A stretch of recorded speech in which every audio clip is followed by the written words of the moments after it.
Good afternoon, everyone. I think we should start. There's just one speaker missing, but he's coming. He's going to be in the second panel. So thanks for coming, first of all. I'm very pleased to welcome you today to this workshop entitled Tax Avoidance and Tax Evasion in Developing Countries. I particularly thank our speakers for their presence, and I inform all of you that it will be also possible to follow our discussion via web streaming. I'm Elly Schlein, and I'm going to be the rapporteur on a DEVE's initiative report on tax avoidance and tax evasion as challenges for governance, social protection and development in developing countries. This report will serve as a complement to the one followed by my colleague Pedro Silva Pereira on financing for development, and will focus on the aspects related to fighting tax dodging and helping developing countries in setting up a fairer tax system. Well, this year, the European Year of Development, we are going to face important appointments. Among them, the third International Conference on Financing for Development that will be held in Addis Ababa from the 6th to the 9th of July. I think we can consider this appointment of utmost importance, and that in a way the success of other important conferences this year, for example, the definition of the new Sustainable Development Goals, depend also on the outcome of Addis Ababa. The question is how to secure adequate financing for a truly transformative and sustainable development agenda. The Addis Ababa conference provides the international community with the opportunity to arrive at a stronger and more inclusive international financial framework that is adequate and effective for achieving the SDGs. Official development assistance is and will remain important and has to be used more effectively, but Addis Ababa will not only address ODA. Also, domestic resource mobilization will be on the table, and that is why taxation becomes relevant. As we will be learning today, domestic resources are and will continue to be the largest source of financing for developing countries. But the average tax-to-GDP ratio is still too low. Combating tax avoidance and evasion can result in significant gains in revenue mobilization in developing countries. However, there are limits on what individual governments, in particular governments of developing countries which don't have strong capacity in tax administration, can accomplish on their own in the globalized economy. Important efforts have been made in the area of international tax cooperation, including through the OECD and G20 BEPS initiative. However, the recent strengthening of international tax cooperation is not fully inclusive and does not prioritize sustainable development and full participation of developing countries on equal footing. Moreover, cross-border illicit financial flows remain particularly problematic, together with the harmful tax competition between developing countries and the resulting race to the bottom in terms of tax incentives and exemptions. Furthermore, tax treaties between countries, such as double taxation agreements, could be negotiated with sustainable development objectives in mind and taking more into consideration developing countries' perspective. The aim of today's workshop is to provide a forum for a more in-depth exchange of views on these issues in light of the work of this Parliament on the report I am honoured to follow as a rapporteur, through which the Parliament might express its strong view on such issues ahead of the Financial for Development Conference. I am very happy to see the presence of some of the colleagues also. I will be glad to cooperate in drafting the report. Unfortunately, my colleague Hugh Bayet from the ECON committee, who is going to be an associated committee to the report, cannot come today. He should have addressed you with some introductory remarks, but he's going to fully be on board for the work on the report. So let's just start with the first panel. The workshop is divided in two parts today. The first one looks at the state of play. What are the challenges that developing countries face today when it comes to domestic revenue mobilization and fighting against tax dodging? How important are the losses of domestic resources due to tax avoidance and tax evasion? It is not easy to find reliable data on what is lost in tax evasion and avoidance and through illicit financial flows. So that will be very helpful for the report. So I'm going to ask you if you can give us an idea. On the other hand, the second panel will focus on solutions and recommendations to tackle these problems. As you have read in the working document that we sent you, and there are some copies, I think, at the entrance available, my idea is to structure the report around some important recommendations regarding, for example, information on beneficial ownership, automatic exchange of information, country-by-country reporting, the proposal for a real intergovernmental body on tax matters, and the need to include a gender analysis and perspective. Because of time constraints, I would propose that every speaker talks for about 10 minutes, and I expect to engage in a fruitful discussion with all the participants and with the panelists. Without further ado, I'll give the floor to our first speaker, Ms. Giulia Mascagni. She's a researcher from the International Center for Taxation and Development and author of the European Parliament report, Tax Revenue Mobilization in Developing Countries, Issues and Challenges. Some copies are there as well. So, Giulia, you have the floor for about 10 minutes. Thanks for coming. Thank you very much. Thanks a lot for the introduction as well. My name is Giulia Mascagni. I'm a research fellow at the Institute of Development Studies, and my work is mostly on taxation with the ICTD, which is the International Center for Tax and Development. The ICTD, I thought I would just say a few words on that for those of you who are not familiar with the organization. It is a research organization. But the kind of research we do, it's really an intersection between academic work and policy issues. And to do that, we have established in the past 4 years a network of people, mostly based in Africa, but also some of us are based in Europe and then spending quite a lot of time in Africa. The characteristic of this network really is, besides the fact that it's international in nature, it includes a variety of people. So there's researchers, academic researchers, but also practitioners, officials from revenue authorities, etc. So with that introduction, I don't think I need to go into much details about why tax is so important for developing countries. If you're sitting here, you probably know why. I would just like to say that it is not just about taxes generating resources for development. That is a very important issue, but it is not the only one. There's very important positive side effects to tax revenue mobilization. What are they? State building. Taxation can help in generating democratic institutions, in establishing and strengthening them. Ownership of development processes by developing countries and independence from foreign aid in the long run. But also tax revenue helping countries tackle issues like tax evasion and avoidance can help in fighting issues like money laundering and in finding proceeds from criminal activities, corruption and illegal activities like that. Of course, they're not the same issues, but some of the efforts going towards fighting tax evasion and avoidance can also help a set of broader issues. Now, said all of that, investing time and money into tax revenue mobilization seems like quite a good investment because there's quite a lot of beneficial effects that come out of it. But it's quite striking that it is only recently that this topic has really gained big prominence in the international debate. And that is true for the aid debate, but is also true for the international processes that are currently led by the OECD. Now, the crisis certainly had something to do with it, both because it made the prospect of declining aid budgets more realistic, but also because it made fiscal issues so much more prominent in Europe and in the US, and by reflection in the development debate as well. So the important thing to say here is that there is a real momentum here, and there is an opportunity to generate some positive change in this area, which was not the case perhaps 10 years ago or so. Now, I would like just to give you a few highlights on the current situation in terms of taxation in developing countries. There are some differences, important differences, when it comes to the comparison between developing countries and high-income OECD countries. One of them is that developing countries rely heavily on taxes from trade and from corporate profits.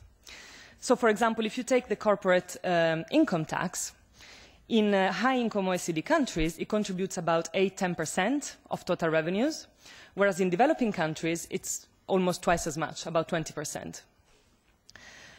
On the other hand, domestic taxes, the kind of taxes that are really important for countries here in Europe, for example, VAT, personal income taxes, they are there in developing countries, but they don't contribute as much.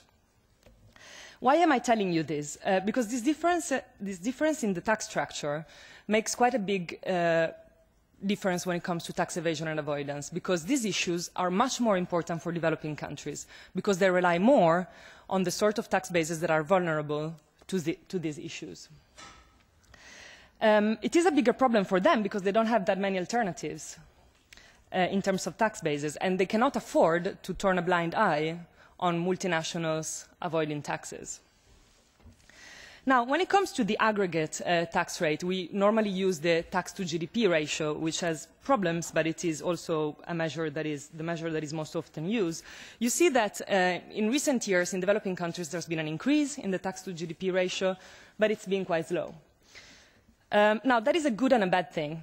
It's a good thing because it shows how tax revenues are a very stable source of revenue, as opposed to other revenues, for example, from natural resources or even aid. It is a bad thing because it means that it's probably not realistic to think that we can increase revenues, tax revenues dramatically in the short term. Now, tax revenues are still low in developing countries, but what is perhaps more important, they are below potential. So we know there is a tax gap between what is collected and what can be collected. Now, I'm not going to give you an estimate of what that tax gap is. It's an extremely difficult thing to do. But what I want to give you is three main issues that contribute to generating and widening that gap. The first one has to do with multinationals and the practices that they can adopt to avoid paying taxes. Transfer pricing is just one of them. There's many others. They're very complex, very technical, and there's not a lot of people around the world who fully understand the details. And I'm going to come back to this later. The second one is tax incentives. This is essentially tax revenues that are foregone by governments by law. It's not even tax avoidance. It's a whole separate issue. The third one has to do with extractive industries. These industries generate a lot of rents that are often not shared equally between the countries that have these resources and the companies that extract them. Now, one could think that actually, if we solve these three problems, we already would go quite a long way into closing that gap, that tax gap.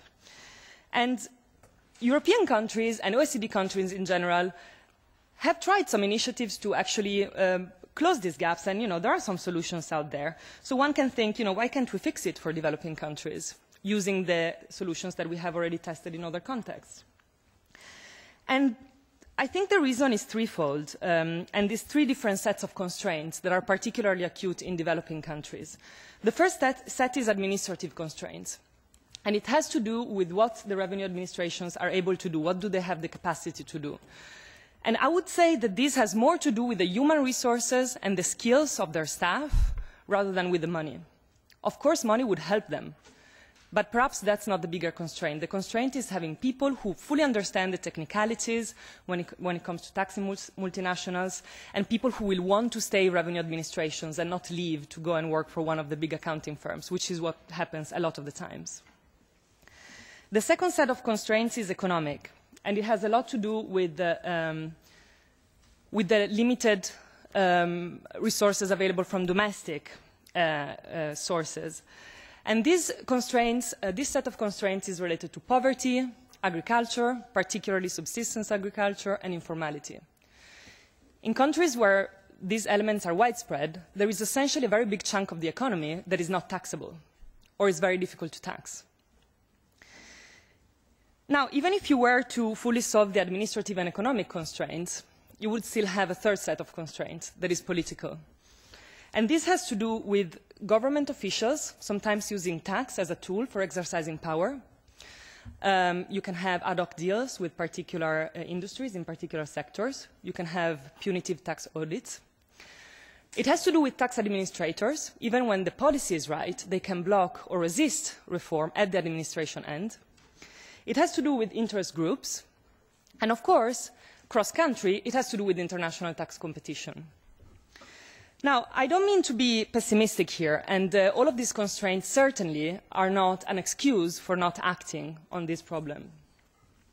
But there needs to be quite a big dose of realism in terms that these constraints are real and they're not going to go away in the short term. So we need to work around them as we try to tackle the issues of tax evasion and avoidance. So I hope I haven't depressed you too much with all these problems and challenges. So I thought I would conclude with a bit of a more positive note. What can we do about this? And these are just going to be general remarks because I know we're going to talk later in more detail. But I think the first thing that we can do is recognize the progress that's been done. Developing countries have done a lot. The establishment of semi-autonomous revenue administrations, the introduction of VAT, the wider use of information technologies, these are all very important developments in the continent, in Africa.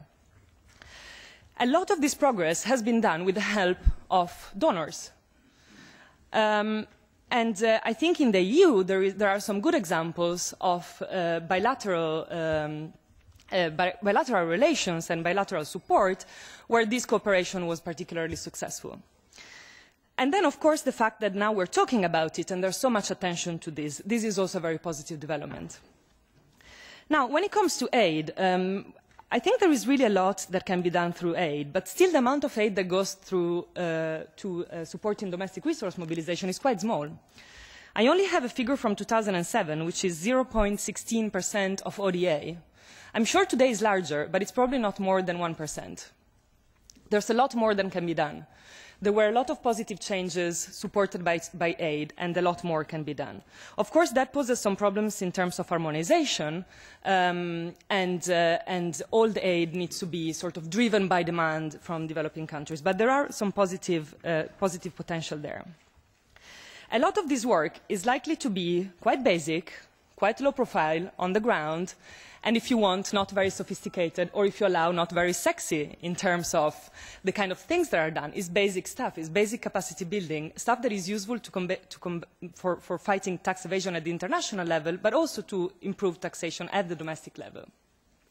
And we should keep that work going. We should keep that work going at the country level, but also at the regional level. And that will be very important, the regional dimension, particularly for tax competition. Having some sort of coordination between countries, for example, in East Africa, will help them be more confident in scrapping their tax benefits, their tax incentives, because they know that other countries are doing the same. And on the regional dimension, probably there's quite a lot that the EU can do, because still, as European countries, we are champions in regional integration, so we probably can have a role there. Now, on the international side, again, the processes that the OECD is leading are encouraging because they are going in the right direction. And it is good that so many organizations are talking about this now. However, developing countries are still not involved enough in these processes. And by developing countries, I don't mean emerging countries. I don't mean China and Brazil. I mean developing countries, low-income countries, Malawi, Rwanda, Tanzania. Tax evasion is a global problem, and we need to treat it as such. And of course, that raises a governance issue. Should the OECD be the place where these issues are discussed, or should there be some other place? The OECD has done some steps in improving the participation, but I think the underlying question remains. Also, there are some issues that are not really prominent in the OECD process, but that are very important for developing countries, like fiscal incentives. Now, a lot of these problems are really complex, and the solutions are complex as well. And it is likely that by improving the current system, we will have some substantial benefits, but they might not be enough. Some of the solutions that we have right now on the table, they might just not be feasible for many developing countries. An example is the arm's length principle. Many countries find it really difficult to implement. And now I'm talking Brazil and China again, so imagine other countries. There are other solutions as well, and I'm particularly thinking now, for example, formulary apportionment. Even if they were politically feasible, they will take time. there's big issues in terms of the harmonization of tax accounting systems. So these are not quick fixes. Now, last thing, all of these things, the aid debates, the international processes, and the bilateral treaties, they have to show some degree of coherence, which is there sometimes, but not all of the times. And I think I will stop there, and thank you very much again. Thank you very much, Julia, for this very interesting presentation. I will now give the floor to Mr. David McNair. David is Director of Transparency and Accountability at the One campaign. Here he will focus on government transparency and open data, equipping citizens in developing countries to follow the money from resources to results. So David, you have the floor for 10 minutes. Thank you. Thank you, Elly. I've been working on this issue since 2008, and I can tell you that the momentum behind this issue has never been higher, and certainly in the time that I've been working on it. And this is a critical year for development finance. Elly Schlein has also already mentioned the Financing for Development Conference and the Sustainable Development Goals Conference, which will set the tone for development finance for the next decade at least. And I think it's important to say at the outset that the European institutions and the European Parliament have played a critical role in this momentum, from the European Savings Directive to the Anti-Money Laundering Directive, the Transparency and Accounting Directives. Europe is really leading the world on a lot of these issues, and I think we need to be mindful of the potential for the European Parliament to drive these issues, to push the Commission to be more ambitious, to push Member States. And there are examples of last year with Ana Gomez and Judith Sargentini really pushing hard on the Anti-Money Laundering Directive. But we also need to find consensus within the European institutions and make sure that we're driving these issues which have benefit for European citizens, but also have huge spillover benefits for the people living in poverty. And that's what I would like to talk about over the next few minutes. In September, the One campaign launched a report called the $1 Trillion Scandal. This report, as a top line, used 3 separate methodologies to calculate the amount of money leaving developing countries every year.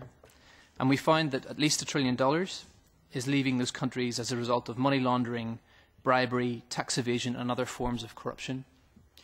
And this has huge human impact. We calculated that if that money was available to be taxed and spent where the need is greatest, that money, if it was invested in health systems, could save the lives of 3.6 million people each year. But this isn't just about health systems, it's about the strength of economies, it's about the accountability of governments. And as we've already heard this afternoon, tax is about more than just money. It's about governance, it's about the accountability of governments to their citizens. It's about redistributing revenues through the tax system and through the fiscal system. And that is all undermined whenever tax evasion and avoidance can take place. What we found with this report was perhaps an uncomfortable truth, in that much of the money that leaves developing countries ends up in the City of London, in the US state of Delaware, in Switzerland, in many of the rich country economies where we have the potential to do something about it.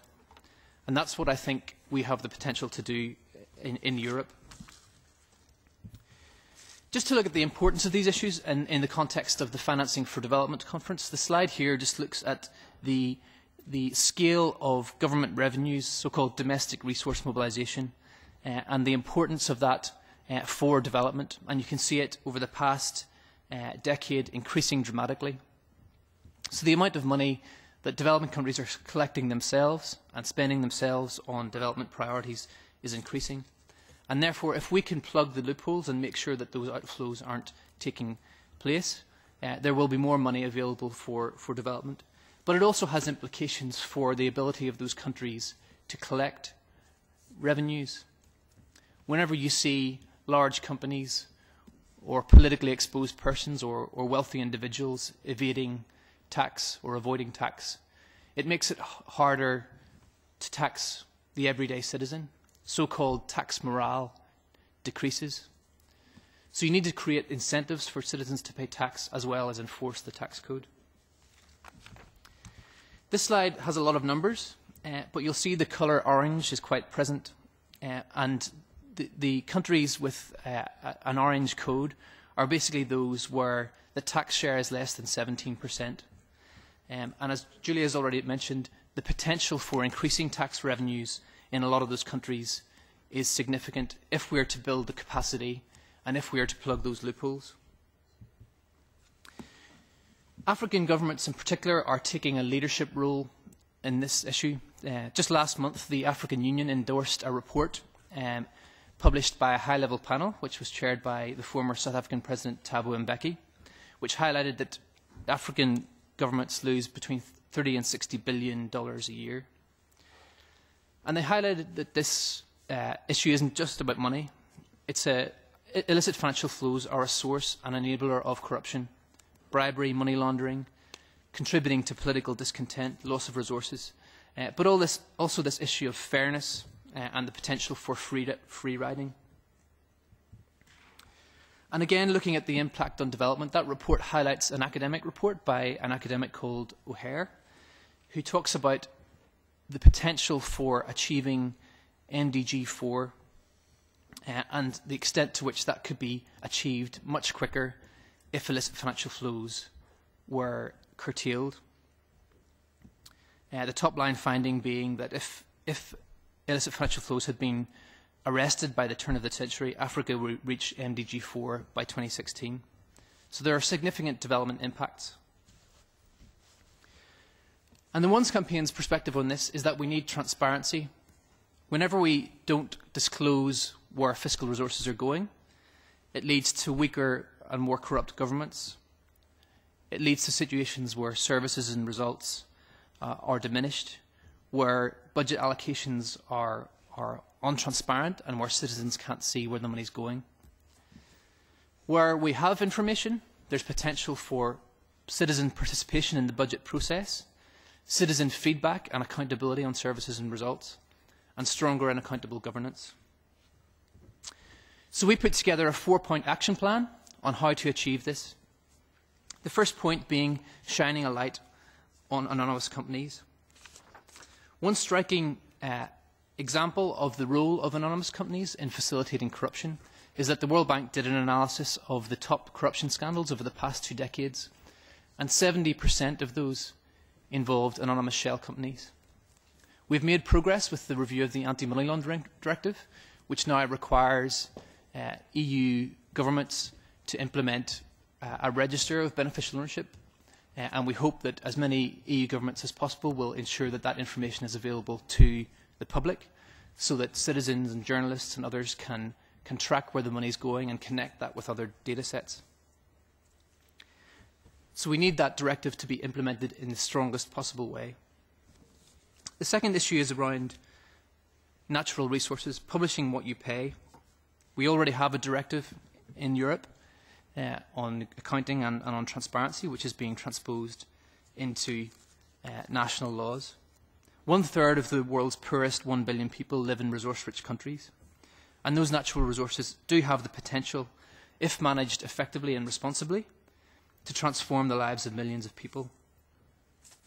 But the report highlights what happens when that information isn't transparent.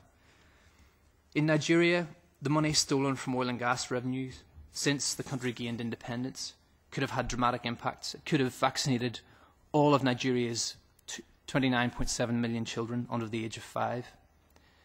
It could have hired almost 500,000 additional primary teachers, resulting in an 85% increase in Nigeria's teacher workforce. So if you get this right, you can have dramatic effects.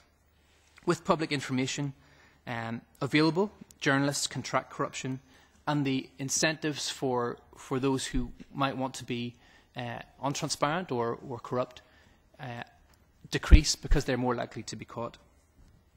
This also has an impact on economic issues, and the Finance Minister of Nigeria, Ngozi, has highlighted that transparency on revenues has generated an improved credit rating for Nigeria and has led to increases in foreign direct investment of around $6 billion a year.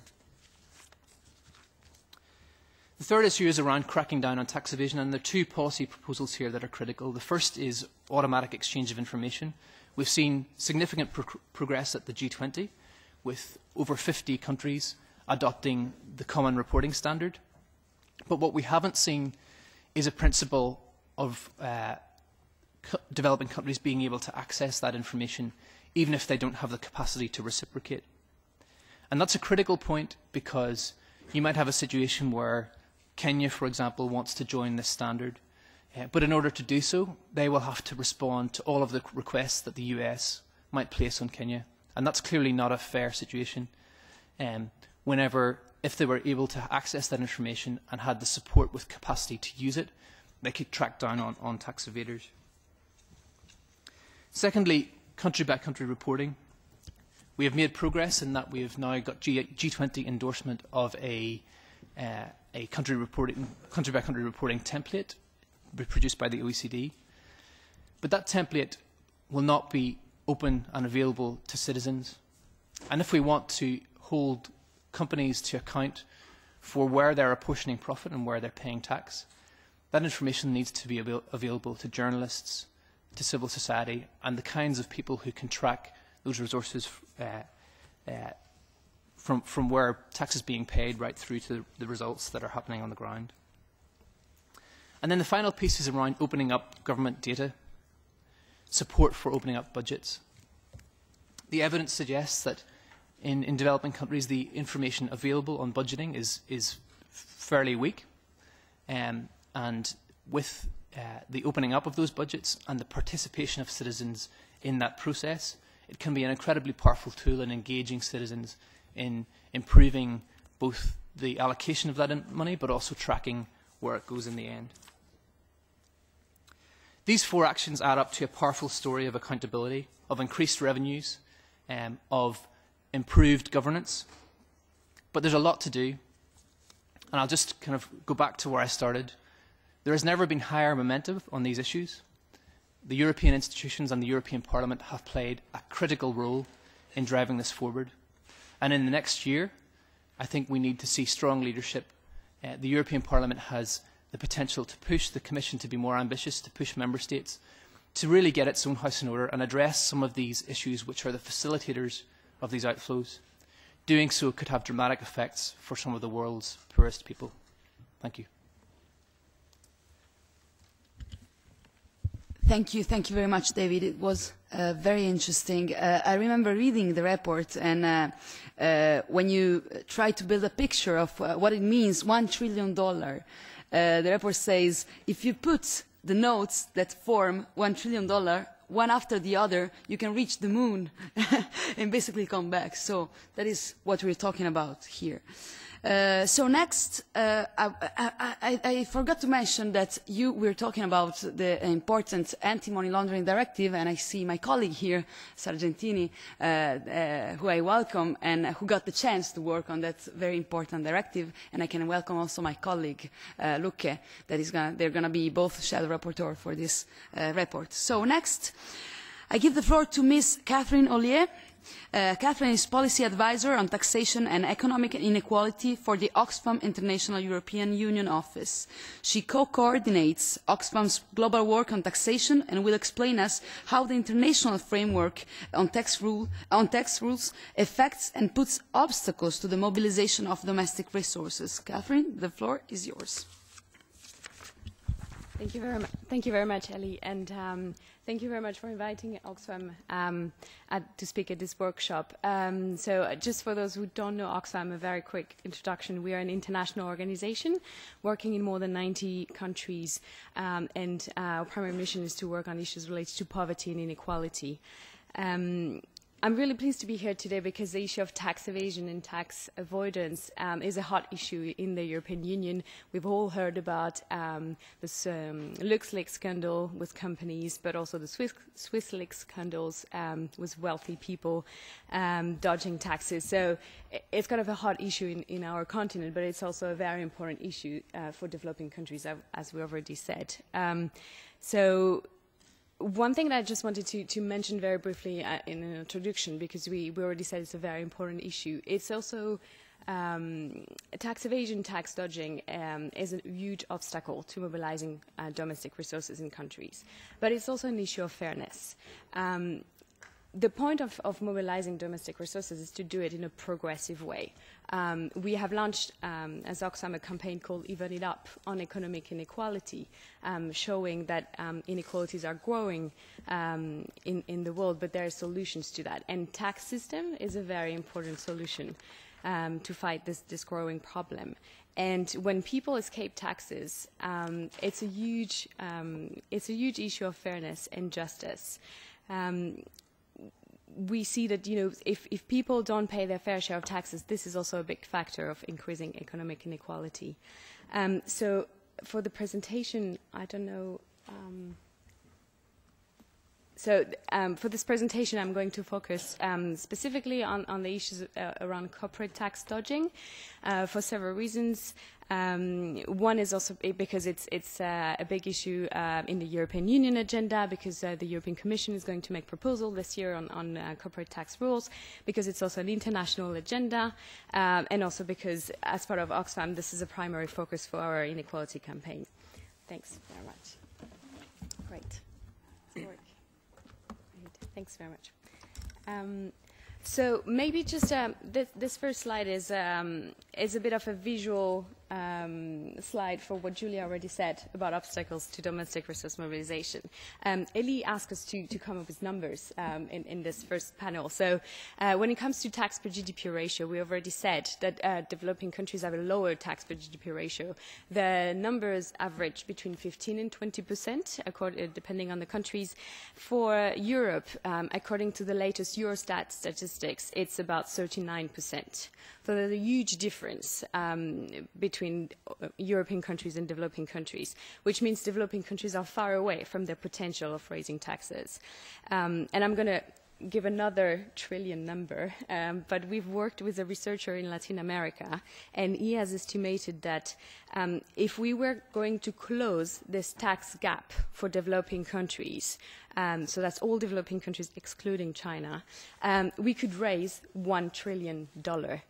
Additional dollar. So that could be additional revenues that could come to states' budgets to finance, for example, essential services like access to health or education. So on the slide, you can see that there's national obstacles and international obstacles. I'm not going to go too much into details because Julia has already raised several of them, including weak tax administrations, a huge informal sectors in countries, the huge tax exemptions or incentives that are granted to some people. I want to focus more on the international obstacles because this is where we have issues around illicit financial flows and international corporate tax rule, which is the purpose of the discussion today.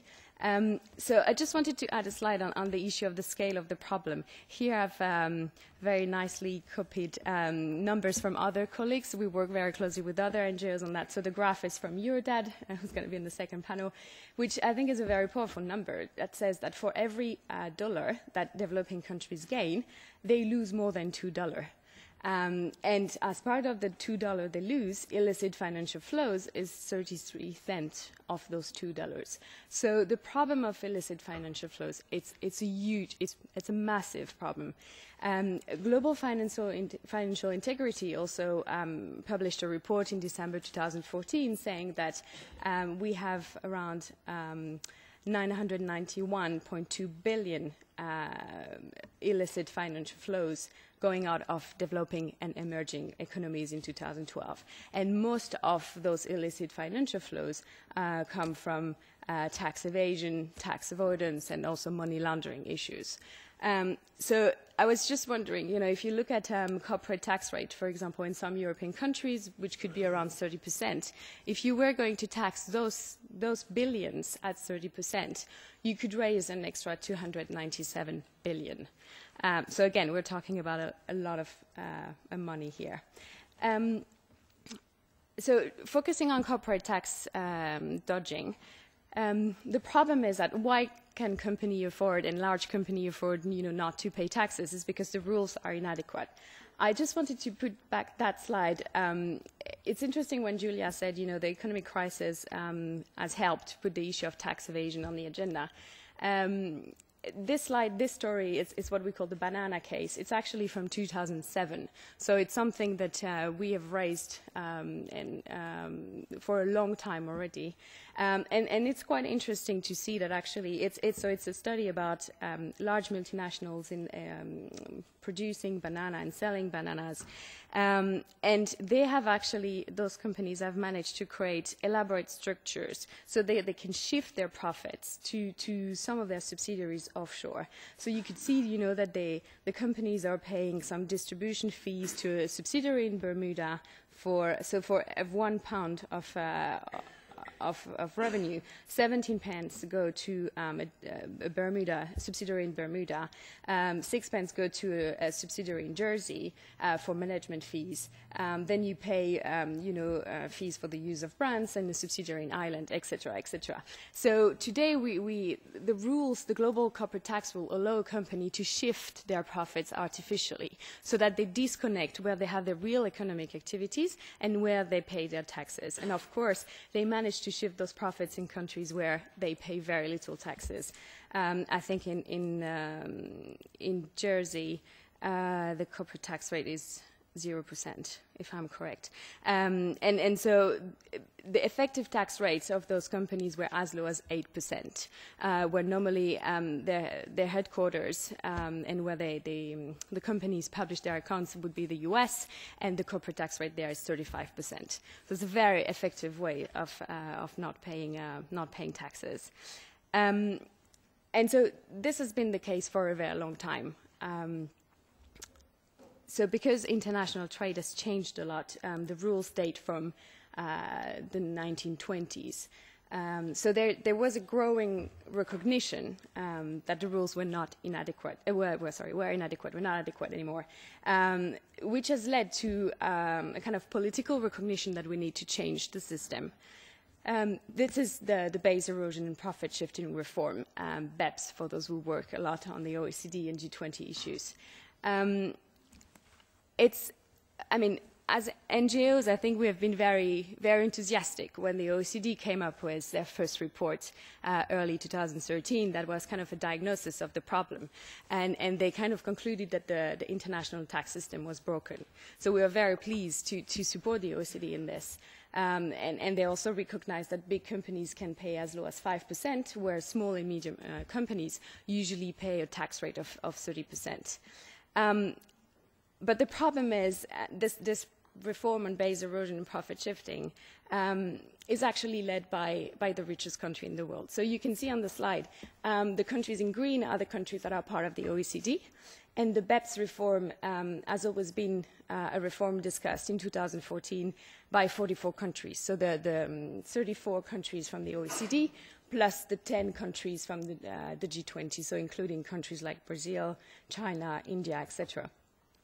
And so the problem is that when the process for designing the new taxes, the new tax rules is not fair, well, I mean, it's very likely that the next rules might not be fair for everyone as well.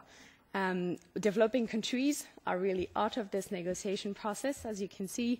There's been some progress. We need to acknowledge that the OECD has tried to include some developing countries in the process. The latest announcement was that in 2015, 10 developing countries could be part of the process. But it still remains that today you have 54 countries that decide on international tax rules, which leaves about 75% of the countries. So again, if the process is not inclusive, there is a real problem that the rules that are going to be decided take some interest into account more than others. And to be clear, it takes interest of rich countries into account and not the interest of developing countries. So this is why, as NGOs, and I speak on behalf of Oxfam, but I think other NGOs would agree with that, we've been now calling for the need to go beyond the BEPS process. Because, as I said, the fact that the process not being inclusive, this has consequences on the content of the rules that are being decided. And I just wanted to give one example, which is, as David mentioned, the issue of country-by-country reporting. So the importance of making sure that we know some kind of financial information on large companies so that we can be sure that where they have their real economic activity is where they pay their taxes. So the OECD has come up with this country-by-country reporting template, which, as David mentioned, is not going to be public information. But also, if you look at to which companies this is going to apply, the proposal from the OECD is that it will apply to large companies that have a turnover of over 750 million euros or higher. And this is actually a huge problem because this is much higher than what the EU uses as criteria to define large companies. In the EU, there's 3 sets of criteria to define large companies. One is on turnover, and it talks about 40 million. So when the OECD is talking about 750 million. So we've calculated actually to which companies would that be applied, for example, in a country like Spain.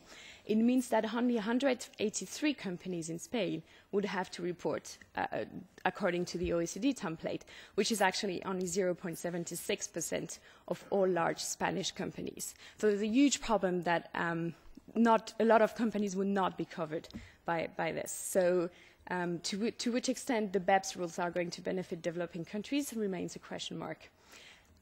Plus, there's another issue as part of BEPS, is that there's a lot of things that are not covered in the BEPS reform.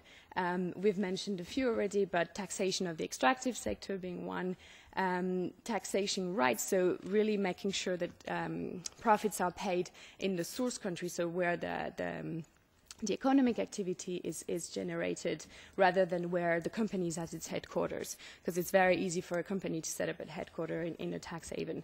And there's the issue of tax incentive, which has already been mentioned by Julia. I think a very powerful example is to look at a country like Sierra Leone, where Oxfam and others are working on trying to fight the Ebola situation, and where doctors and nurses and people are trying to cope with the Ebola outbreak there. For 6 large companies in Sierra Leone operating in 2012, they got tax incentives that were equivalent to 59% of the country's total budget. So that was more than 8 times the government spending on health. So if we were to tackle the issue of tax incentive again, we could raise a lot of revenues that we could invest in essential services or access to health, for example.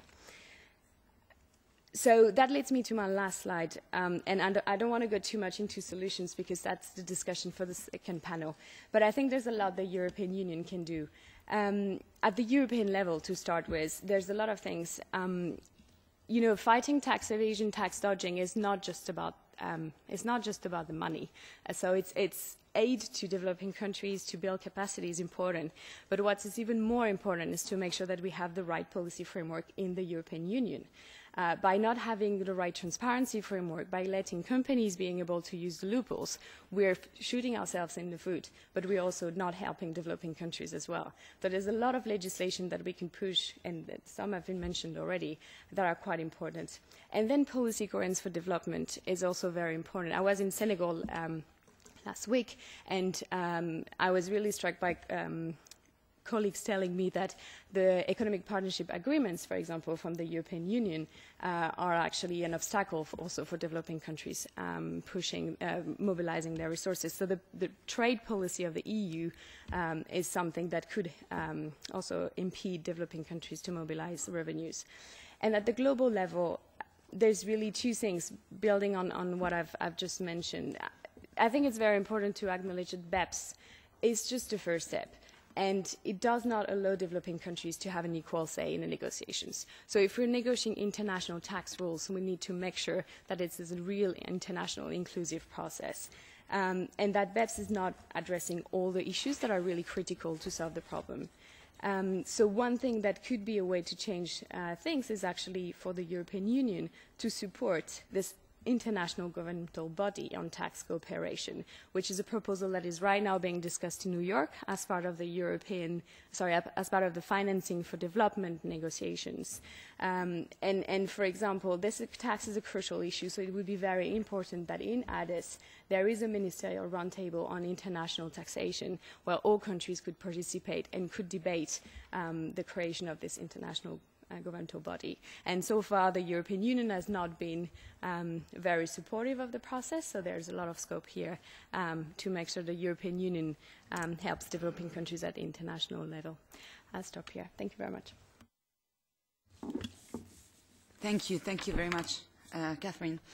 Now I would open the floor to questions, of course, or comments, and as the idea of this workshop is to have a wide and open exchange of views, you should all feel very free to take the floor. Just maybe introduce yourself.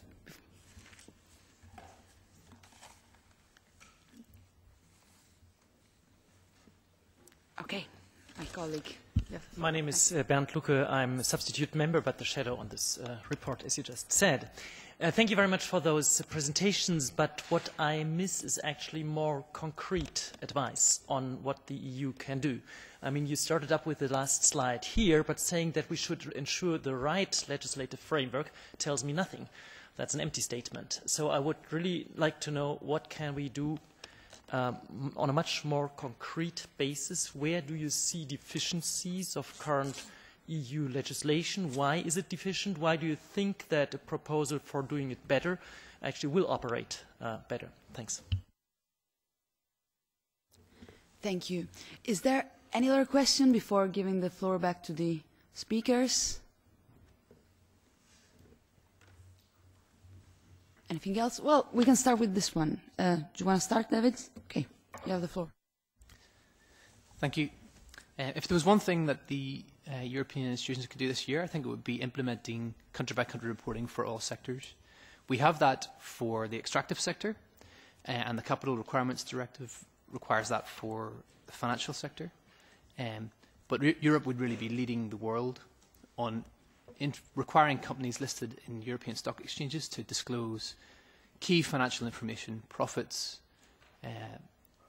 numbers of staff, a kind of, in a sense, a picture of where the real economic activity lies, as almost like a risk management tool to say, okay, if you've got relatively limited economic activity but huge profits declared in this jurisdiction, there should be questions asked of that company. And I think that would be a very powerful step.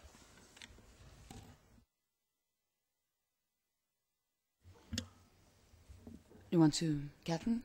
Yeah, I'm happy to compliment. Actually, I didn't want to go too much in details because I think that's exactly what we're going to talk about in the second panel. But if I can just build on David's answer, transparency is key, definitely, and I think there's a right momentum right now on country-by-country reporting. There's a lot of discussions about it, even in the Parliament right now, in the Jury Committee, in the Econ Committee.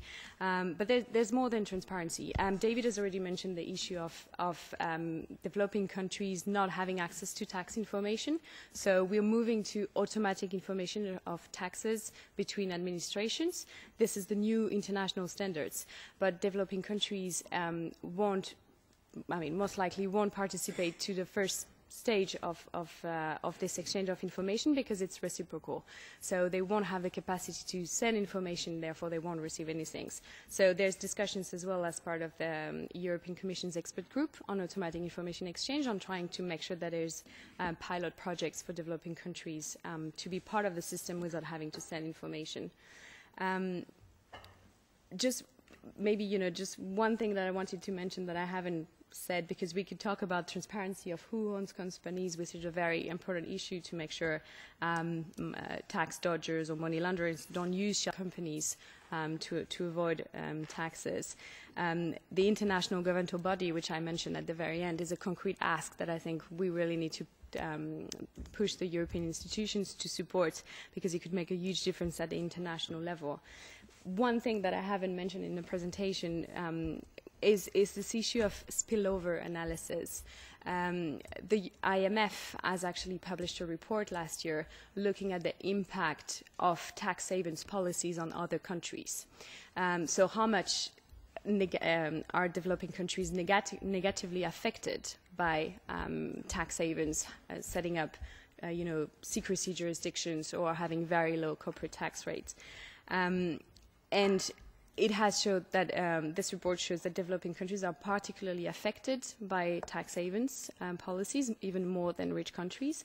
So something that could be very interesting at the European level is to do similar analysis. So having the European Commission looking at the impact of tax systems in Europe and the impact it has on other countries in Europe, but also on developing countries. So if you look at the system in Luxembourg or in the Netherlands and look at how much this tax system is negatively impacting other countries, could be something that could be also very interesting to make sure we can propose recommendations for change in the future. Thank you very much. Anything else to add? Yeah, okay, Julia.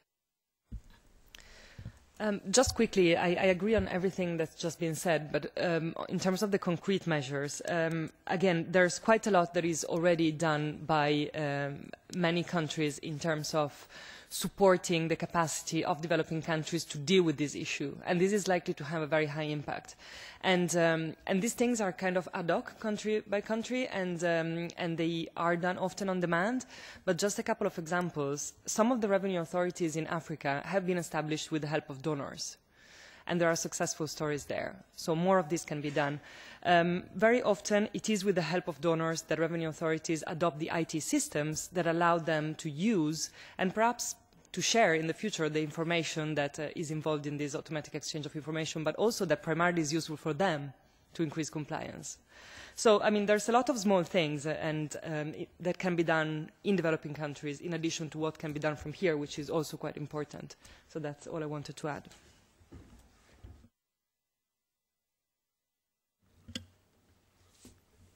Thank you very much. We welcome also Mr. Venta. Yeah, okay. You can go. Dag Sorander, I'm in the Secretariat of the Development Committee. One first thing to do against tax havens, it could appear, is to stop international financial institutions from cooperating with companies who use tax havens now. I've heard that the World Bank does not have any such policy of not cooperating with such companies. I don't know what the situation is in relation to the European Investment Bank and national development agencies, if they check their partners. It's a quite important issue, I think, as public-private partnerships are moving up the agenda and blending operations are becoming more and more popular. Perhaps a comment on that. Who wants to give an answer? Catherine? Yeah, I can try to comment on that, but I might also pass it on to Tove, because I know Eurodad is doing a lot of work on this. No, you're absolutely right. One thing that we have, related to this, one thing we've also been calling for at the European level is a European common blacklist of tax havens that would goes together with sanctions, especially sanctions from companies using those tax havens for tax purposes. And one of them could be, for example, the ban on public procurement. When it comes to international institutions, as you said, collaborating with companies, at the European level, there are some discussions ongoing with national development institutions, national development banks, and the European Investment Bank. That's where I might refer to Eurodad, because they organized a seminar a few months ago trying to raise awareness towards those institutions not to lend money to companies that are setting subsidiaries in those countries. It's a complicated dialogue because the national development banks are also raising a lot of difficulties, but we have good hopes because we have projects of collaboration, especially with the Nordics, DFIs, to try to elaborate criteria to make sure that they would not lend money to companies set up in subsidiaries. But Tove, if you want to add more, maybe. Okay, thank you very much for everything, for the question, and you can stay if you want to for the second panel. So that's Tove. I can see she can't wait for adding her point of view on this issue. So thanks a lot. Before passing to the second panel, let me say that I really have to thank you for the insight that you gave us. It's very interesting when you say. For once, I mean, it's not just about the money. Maybe money is not the most important thing. It's building capacity, and it's helping even more in tackling this issue. I agree when you say that it's very dangerous to obliged to reciprocity in terms of automatic exchange. I mean, you have to be hypocritical to think that today any developing country could be in the same position to collect this information and then exchange it. So yeah, we have to be very clear about that as well. About the spillover analysis, I think that we're going to maybe discuss it later on, but let me say that, yeah, there are some governments that are actually trying to do that, for example, the Netherlands, and it's very interesting from the impact assessment that they did. You can see a clear impact of fiscal policies in that country that, of course, is not so good on developing countries in terms of, I can't remember the amount, but I think it was about 150 billions, maybe. Let me check. It was here. Yeah, in the range of millions, of course, in the range of 150 to 550 million euros per year. So let's just go straight ahead to the second panel, and let me welcome let me welcome the first speaker, who is Mr. José Correia Nunes, right? He's from the European Commission of DG DEVE, head of unit of the budget support and public management. Mr. Correia Nunes would give us a comprehensive overview of domestic revenue mobilization with focus on tax avoidance and evasion, explaining how the EU supports developing countries. Mr. Correia Nunes, the floor is yours for about 10 minutes. Thank you.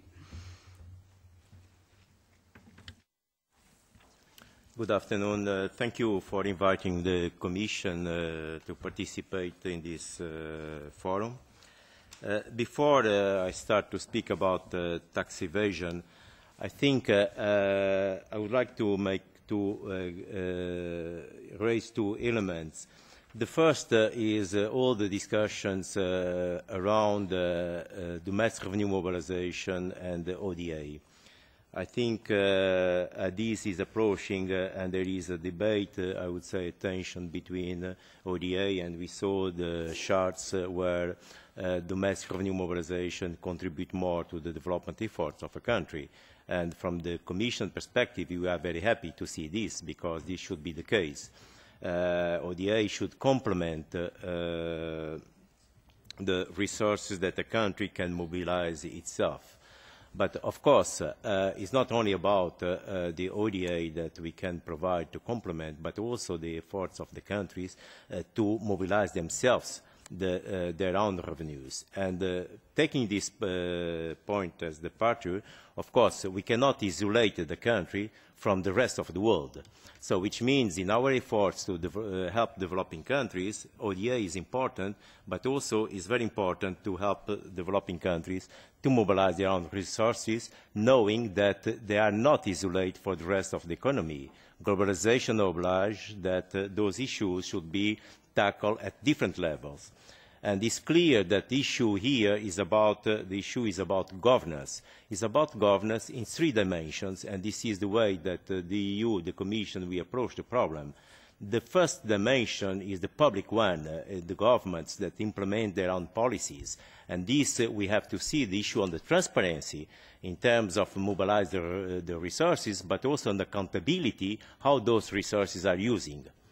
Because I'm sure that if one looks on the tax evasion, all these indicators, and we compare with the cross-cutting with the indicators on corruption, must be some kind of connection on these issues. So I think at the perspective of public governance, it's important to address those issues at country level and try to support those countries to fight against internal corruption, but also tax evasion and tax avoidance. The second level of governance that is important is, of course, the global level, that we can speak about global or regional level. Of course, if we consider the EU as the most important regional bloc, of course, there is a lot of things that we can do at the regional level and also bring the discussions at the international and global level. An example is, for instance, the country-by-country reporting that we have adopted internally, and we are supporting all the countries to implement similar measures.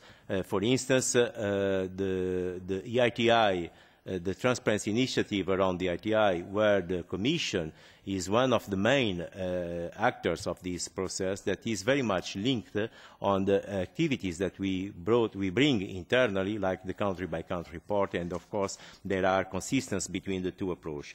But it's not only at regional level, but also global level, and this is maybe where we have some weaknesses, is to bring those issues at global level, knowing that there is no single forum where we can call this forum a global forum where those issues are discussing. We saw here in those presentations a few examples where we speak about OECD, BEPS. Of course, is an important international forum, but it's not the global forum. Of course, the OECD are doing efforts with other countries to bring developing countries into the picture. But it's clear that one thing is to set the international standards, and we can see that the balance of the power is not the same between developing and developed countries when it comes to fix those international standards and the implementation of those standards by developing countries when they don't have the same power in discussing those standards. And this is something that we need to address. On the question what the EU can do or is doing, it's clear that we need to address at global level the issue of the governance of those standards, how those standards are decided, how we can help developing countries to implement those standards. And you have the example on the G20 or the BEPS. There is an effort, of course, to adjust the BEPS to the developing countries. Some of us are part of this global effort, but of course there are still a lot of things that we need to do. There is the issue on the UN, the transformation of the UN Committee on the taxation on the independent on the intergovernmental committee. So those are the issues that we need to address. So now what the Commission is doing, what we can improve. Of course, at regional level, the decisions that we have taken to improve the transparency and accountability within the EU, of course, we are working with other partners to help the developing countries in two ways. One is to helping them to participate in the process, how those standards are fixed at different levels, and to help developing countries also to implement those standards in their country, in their regions. The other issue, of course, is the initiatives like the ITI, that we think that at EU level, the only country that is part as a candidate country of the ITI is UK, Germany and France. They will present their candidature, but I think this could be also a good initiative to invite the European countries to participate in this process, because the ITI fixes also standards, but those standards are on a voluntary basis. It doesn't have the same power or the same countries supporting this like the OECD BEPS. So I think it's important that we support those countries, those initiatives, and when we speak about the ITI, also trying to push in order that to have other developed countries, European countries that participate in this initiative. So those are a few initiatives that we are doing at EU level. Of course, we can open a discussion, but I think from us, the approach is to tackle these three levels of governance, and to make this a narrative that is consistent with objectives, of course, tackle illicit capital flows. Thank you. Thank you. Thank you very much, Mr. Correa Nunes, for these insights also on the work of the Commission. The next speaker is Mr. Nguyen Tan. He's a trained public economist with special expertise in taxation, head of the Competence Center Public Finances of GIZ, Gesellschaft für internationale Zusammenarbeit, active on the field in many bilateral and multilateral projects related to helping developing countries and improving their domestic revenue mobilization. Mr. Nguyen Tan, the floor is yours. Thank you. Thank you very much. Thanks for inviting me to this workshop. It's a great pleasure to be here today. As I'm going to speak here in this session on solutions and recommendations, I thought I'm going to spend the next few minutes talking about capacity development, which is the core expertise that GIZ is working in. GIZ is a federal enterprise of the Federal Republic of Germany, basically implementing projects on behalf of the German government and other donors, including the European Commission, in the field of sustainable development. So I'm going to talk a little bit about the issues of tax avoidance and, more importantly, about tax evasion from a capacity development perspective. And what you can see on this slide is basically something that reiterates key things that previous presenters today made. And the first one is that basically talking about tax evasion, tax avoidance, you can take two perspectives. One is a domestic perspective, if you look at a country, and an international one. And I think it's just important to emphasize that a lot of tax evasion, probably more tax evasion than tax avoidance, actually happens within a country. And it's, as some of the presenters today actually alluded to that. We're talking about underreporting and the personal income tax, corporate income tax, value-added tax. We are talking about unlawfully exploiting tax exemption regimes, especially special tax holiday regimes that are in place that are usually directed at international investors, but oftentimes are exploited by national companies. And we're talking about the insufficient enforcement of property taxes. And I was very glad to see that the ICTD actually produced a publication on that just recently. So the point here is really, let's not just look at the international dimension, which is well covered now by the BEPS. And despite that, I'm going to comment on the BEPS now, but this was the first thing I wanted to make here in my talk. This is just an overview of where GIZ is currently operating projects on behalf of several partners. And I just mentioned this because I'm going to cite 5 countries that you see here, because GIZ staff from these countries actually reported back to me on some of the issues that we're going to discuss today. So let me briefly give you an idea of what the GIZ approach to capacity development to tax reform is in these countries. And in doing so, I want to illustrate this by referring to a butterfly. We believe if you really want to do capacity development seriously, you need to get a butterfly flying. And the butterfly has 4 wings. The very first one is about policy. The second one is about the organizational level. A third one is about human resources and the individuals in such a system. And the fourth one is about cooperation systems. Well, the very first, which is the upper left wing of this butterfly, is well known. This is about tax legislation and rulings. This is about general setting of policies. Also very well known is the organizational level. This is when it comes to setting up revenue authorities, modernizing core processes, and obviously also in practice people usually talk about training. That's the lower right wing.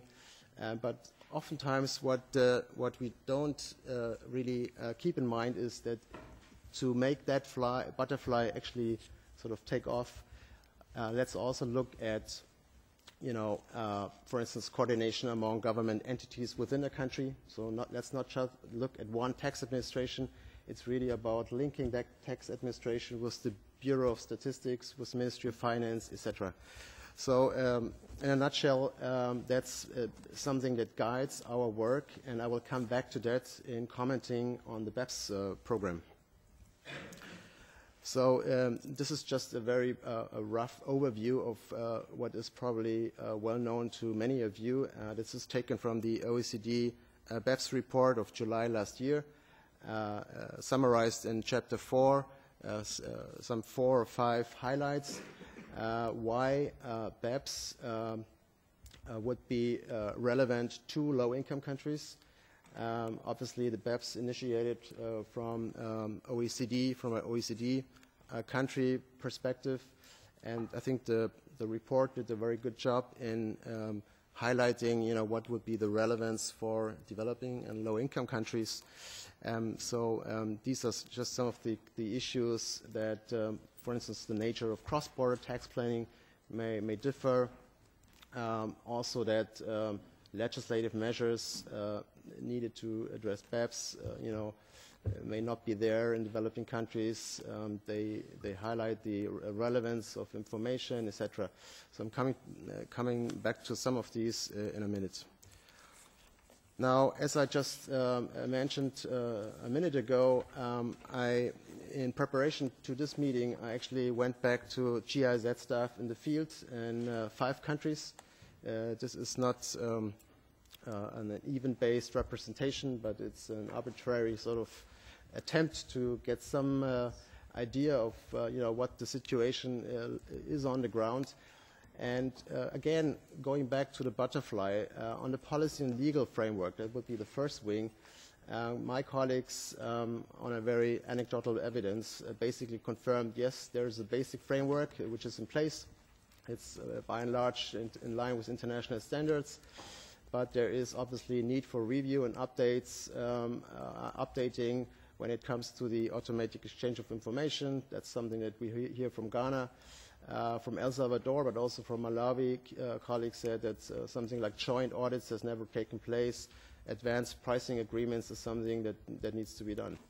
Similarly, on the organizational capacity, they confirmed that in all these countries we have dedicated tax units in place. So these are specialized units within usually large taxpayer organizations who are mandated to address international tax issues. But if you look at the numbers, I think the highest number that came back was from El Salvador with 11 staff. In the case of Serbia, it's actually 1 person in charge for international tax issues. So you can see, in terms of organizational staffing, this is obviously not sufficient.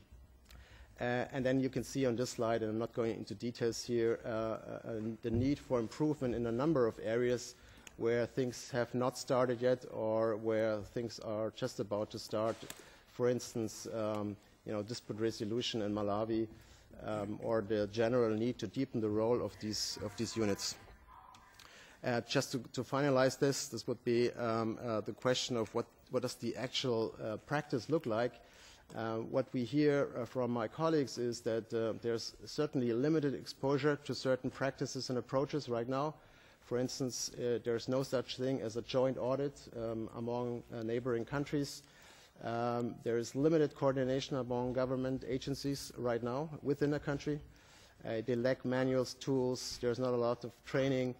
And the issue which was mentioned, I think, today before was the issue of retaining staff within the unit, because once people are trained, they are an easy catch for one of the big 5 companies to leave the administration. So these are the issues.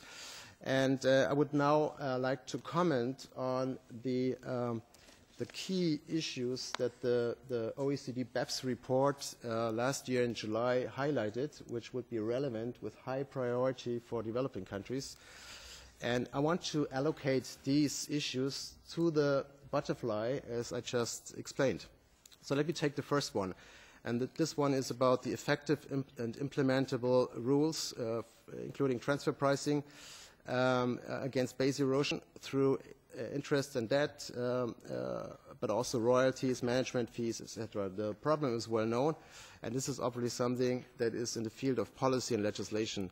Also, information reporting requirements that should apply to transfer pricing rules is something that would go into that field. The report also mentions the need for an update of internationally development principles to allow effective taxation. So you can see this probably goes in that area. I mean, there's some ambiguity on where you want to assign this. I'm going to be a bit quicker here now. There are a number of issues that this report highlights, but what I'm trying to say here is a lot of these things are actually on the left side, the policy and cooperation systems area.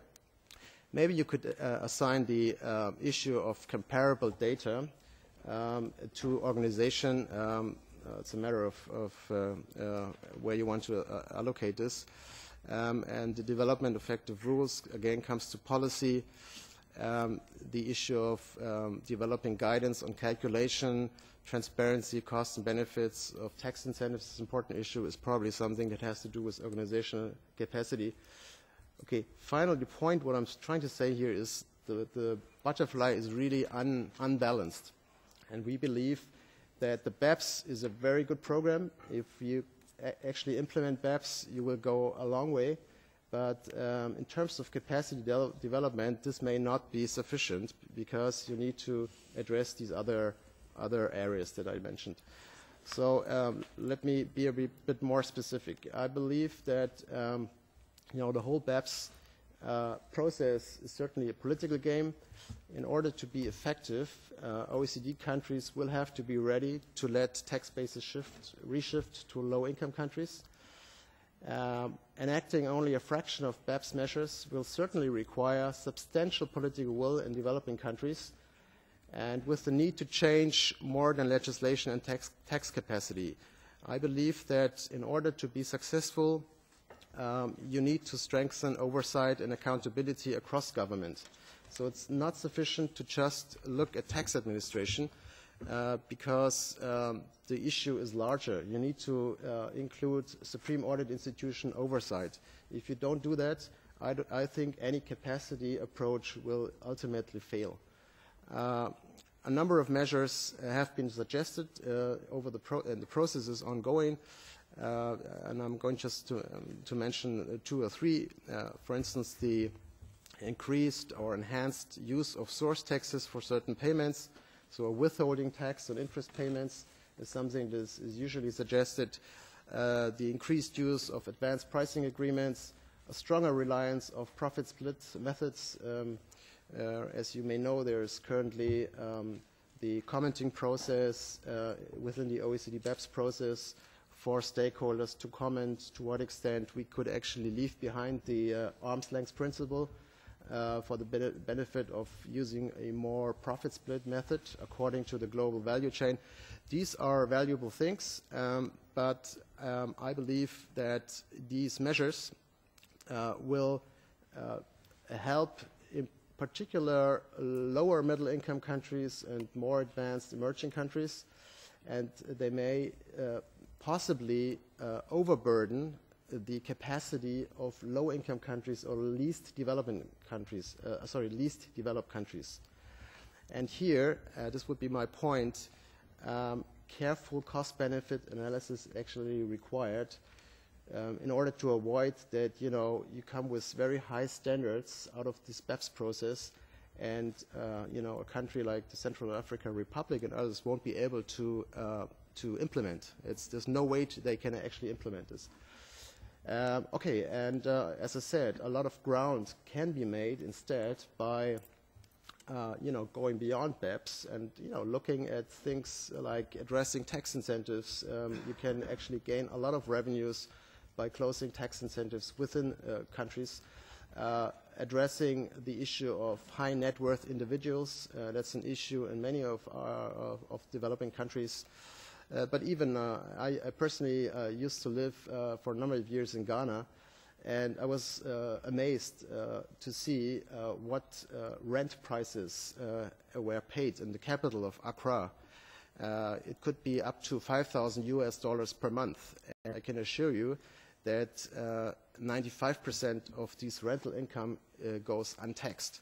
So you can see, you can get a sense of the potential of revenue for these countries if you look at these domestic issues as well. So let me come to my conclusion.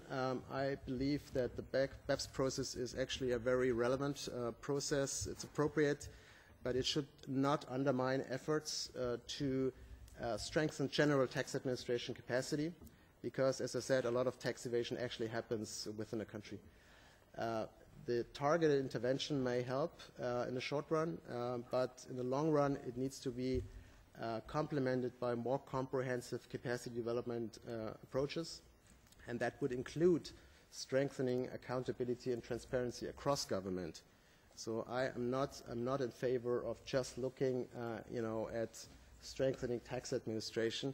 And there is a tendency, in my view, with the, huge summits that we see this year in Addis Ababa, that, the entire development world will just focus on tax administrations. And I think that would be a mistake. We should also focus on supreme audit institutions. We should focus on the budget process in general. And that would be my point here. And obviously, I'm in favor of strengthening, technical assistance to these institutions. Thank you very much. Thank you very much. That was very helpful. Well, now I will have to give the floor to Tove Maria Ryding. Tove is the Policy and Advocacy Manager for Tax Justice in the European Network on Debt and Development, and, of course, a member of the Coordination Committee of the Global Alliance for Tax Justice. She coordinates tax-related policy positions of Eurodad, members and allies, and has, among other things, monitored and provided input to the OECD's process on base erosion and profit shifting, the United Nations Tax Committee, the Financing for Development negotiations as well. So, Tove, with pleasure, the floor is yours. That works, yeah. Thank you so much. And I think it's also about time to say thank you so much, Elly, for pushing this and inviting us and being such a champion in the European Parliament. So I'm very, very delighted to see that all this has happened and to be here today. Before I start, I was also I'm not happy, but very interested to see that it looks like we also soon are getting to a point where we can start debating among the panelists. I'm not quite sure about the points you made about BEPS, because you say that BEPS is very important and very useful, but then you mention that countries will have to be ready to see tax bases shift from developed to developing countries. And for those of you who are not OECD Swahili experts, this is one of the fundamental discussions. When we talk about whether the OECD should be running this or whether the United Nations should be running this, one of the basic disagreements is which country gets what taxing right. The OECD leans towards saying that the country where the headquarters of the company is based, that's where the taxing right should be. And it also so happens that many multinationals, in fact, the majority of the multinational companies, are based in OECD countries. So translated, it means that the OECD policy says that the taxing right should mainly be in the OECD countries, and the UN has developed an alternative which has a bit more of a balanced approach.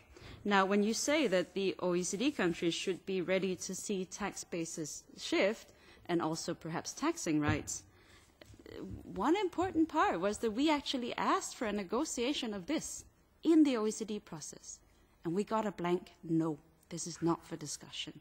So when we sit and say that the OECD is progress, I think we need to nuance it a little bit, because the OECD solutions are most likely to build on the OECD regime, which gives a preferential treatment to OECD countries. On the issue of using a profit split, that we should use profit split more, that is something the OECD is starting to discuss a little bit. But also before this, the UN had already come to the conclusion that profit split should be used more because, again, developing countries have pushed this. So I think we should be a bit more nuanced when we look at the OECD and the BEPS process and not assume. It's true that we were very excited when it started, but we also need to look at what's coming out. I mean, on country-by-country reporting, the European Parliament forced public country-by-country reporting through, and now the OECD has decided it should be confidential. In their press release, they said a major step forward for transparency, but actually what they're saying is that the Capital Requirements Directive, which gave us public country-by-country reporting, is apparently not in line with this OECD transparency, which is now about making the information that we got access to secret again, or what is actually going on? I think is an important question to ask. Not to say that everything the OECD BEPS has done is wrong, But we need to be very critical of this process and also of the solutions it comes with. So I have some much better solutions for you, and this is what I'm supposed to talk about. We've already fallen into this discussion a little bit. Impact assessment. Let's get a measure of how bad this situation actually is. It's true that the Netherlands already started with a very interesting report on spillover effects. The IMF also did a spillover effect, which ended with the conclusion that developing countries should be very careful with signing double tax treaties. And of course, again, this is strongly related to the fact that double tax treaties are used for profit shifting. We also need to look at the impacts of financial inequality of tax systems. When we look at tax per GDP, for example, oh, it's going up, that's good. Well, if the taxation falls on the poorest parts of the society, through the value-added tax, the consumption tax that people have to pay, or falls on the small and medium enterprises or on workers, then perhaps we can see more tax money coming in, but we're actually, to put it bluntly, we're taxing the poor while the rich are not getting taxed. If that's the case, then taxes is not always a good thing. So we need to assess what the impacts of our tax policies are, and of course also internationally. With the current system, there are strong indications that we're basically taking from the poor and transferring to the rich. So this is something that we need much more studying of as part of our solutions. Also, gender inequality. When we're taxing the poor, it will have a stronger impact on women. And then we need to start cleaning up. There are a bunch of tax policies that are not very helpful. The key place to start is tax treaties.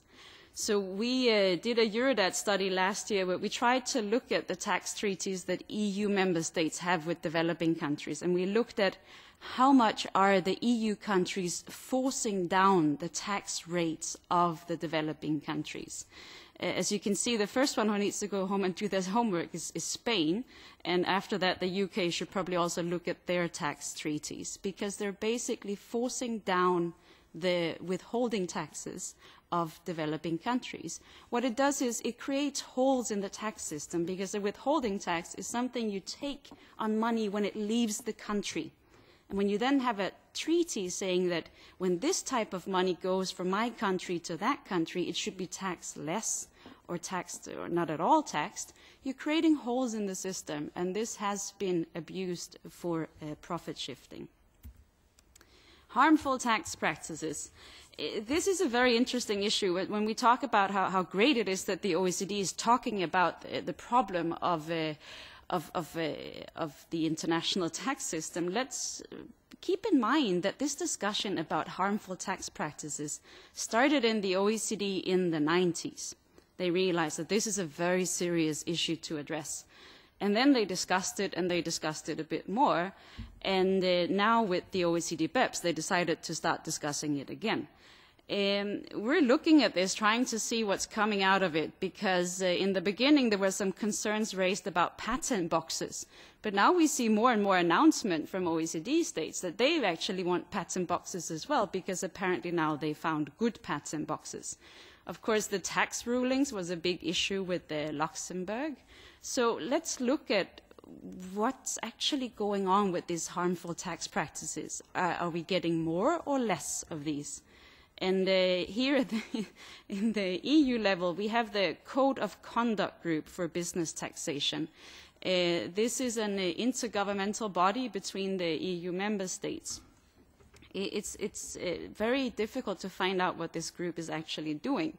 But last year they gave a presentation saying that they had removed all harmful tax practices in Europe. That caused us to raise some questions about whether it was really true that their job was so successful. So this Code of Conduct Group, we need a mechanism to address harmful tax practices. But if the Code of Conduct Group thinks that everything's going great, I'm not sure I agree with their approach to harmful tax practices. Tax conditionalities. we talk about the developing country tax policies as if it's basically something they came up with on their own, and now they have tax incentives and they're not managing to tax. To some extent, of course, that's true, but there is also a strong involvement from the outside when it comes to developing country tax policies. So, for example, corporate taxation, sometimes there is a push on a developing country to tax corporates less. It was said that this would invite more investments, but now there are actually studies showing that lowering your corporate tax rate does not improve the investments in your country. There's discussion about whether lowering the corporate tax rate is actually the way to attract investments. But that's beside the point. My point is the fact that the World Bank and the IMF, unless they all want to move to a developing country and become active citizens, they should not be setting the tax policies of developing countries. That is a fundamental democratic issue which should be addressed by the citizens of that country. Also, a question we generally have about capacity building is when developing countries are being taught how to tax, which system are they being taught to use? Are they using the OECD system or are they using the UN system? And who is training them? In some countries, it's working really well, but there might be other countries where there is a confusion of roles. So when the tax administrations in developing countries are trained, it's very important that it's receiver country driven and that it doesn't interfere with their right to make their own tax policies. I have to say this. We all speak about the LuxLeaks. There were some people who made the LuxLeaks happen because they took information and they made it available to the public. One of them is Antoine Deltour. What we said, he was the first person to implement public country-by-country reporting, because suddenly we got the truth about some of the deals that had been made in Luxembourg, and we could see what was going on. Some reports say he's only facing up to 5 years. There were also news articles talking about 10 years, but there seems to be quite broad agreement that he risks going to jail. Meanwhile, after the Swiss leaks, we now have a discussion about whether HSBC can really be held accountable for the big problems there have been with tax dodging in relation to their practices. So we need to look at who we punish. I'm not saying that we generally like to punish people, but when the whistleblowers are going to jail and the tax dodgers go to tropical islands, then there's something fundamentally wrong with our system, and we're incentivizing more tax dodging. The enablers. When we got the LuxLeaks, we also saw that the PricewaterhouseCoopers sometimes plays a very questionable role in relation to taxation. And on the one hand, we see them in Luxembourg helping companies find the loopholes. And on the other hand, they also suddenly they're independent consultants, including here in the European Union. I typed in PricewaterhouseCoopers into the Financial Transparency Registry of the European Union. And these are the numbers that came out. 2013 was a bit better than 2012 because there it was only 17 million euros that PricewaterhouseCoopers received. So my question is, what is this money for, and what is really the role of PricewaterhouseCoopers? What's the role of KPMG in this system? We need to question that. And we need to make sure that people don't suddenly wear many different hats at once. And then changing the global rulemaking. So once we've cleaned up in the tax policies that we have now, including double tax treaties that undermine developing countries, we need to look at where did these rules come from and how can we prevent that they also reappear in the future. Catherine already very helpfully outlined this. Basically, you have on the left side, you have the OECD and G20 countries, and on the right side, you have the least developed countries. The least developed countries are currently not represented in the OECD, and by definition, the G20, you have to be a rather large country before you get invited to become a G20 member. So we do have least developed countries sitting at the table in the United Nations. They have been for many years. And this is a fundamental part of how we get good tax policies in the future. There are more than 100 countries that have not been at the table when global tax policies were developed. Where is the democracy in that? I'm often being told that the UN is very ineffective and inefficient. Well, to some extent, democracy is a bit more complicated than if a small group of countries just sits down and decides the tax policies for everyone else. That doesn't make it right. So, we mentioned also the negotiations about the Financing for Development conference that's going to happen in Addis Ababa in July. And the negotiations are already ongoing. And this intergovernmental body on tax, this is basically a request to have a UN negotiation where the developing countries are present and participating and can represent their own interest.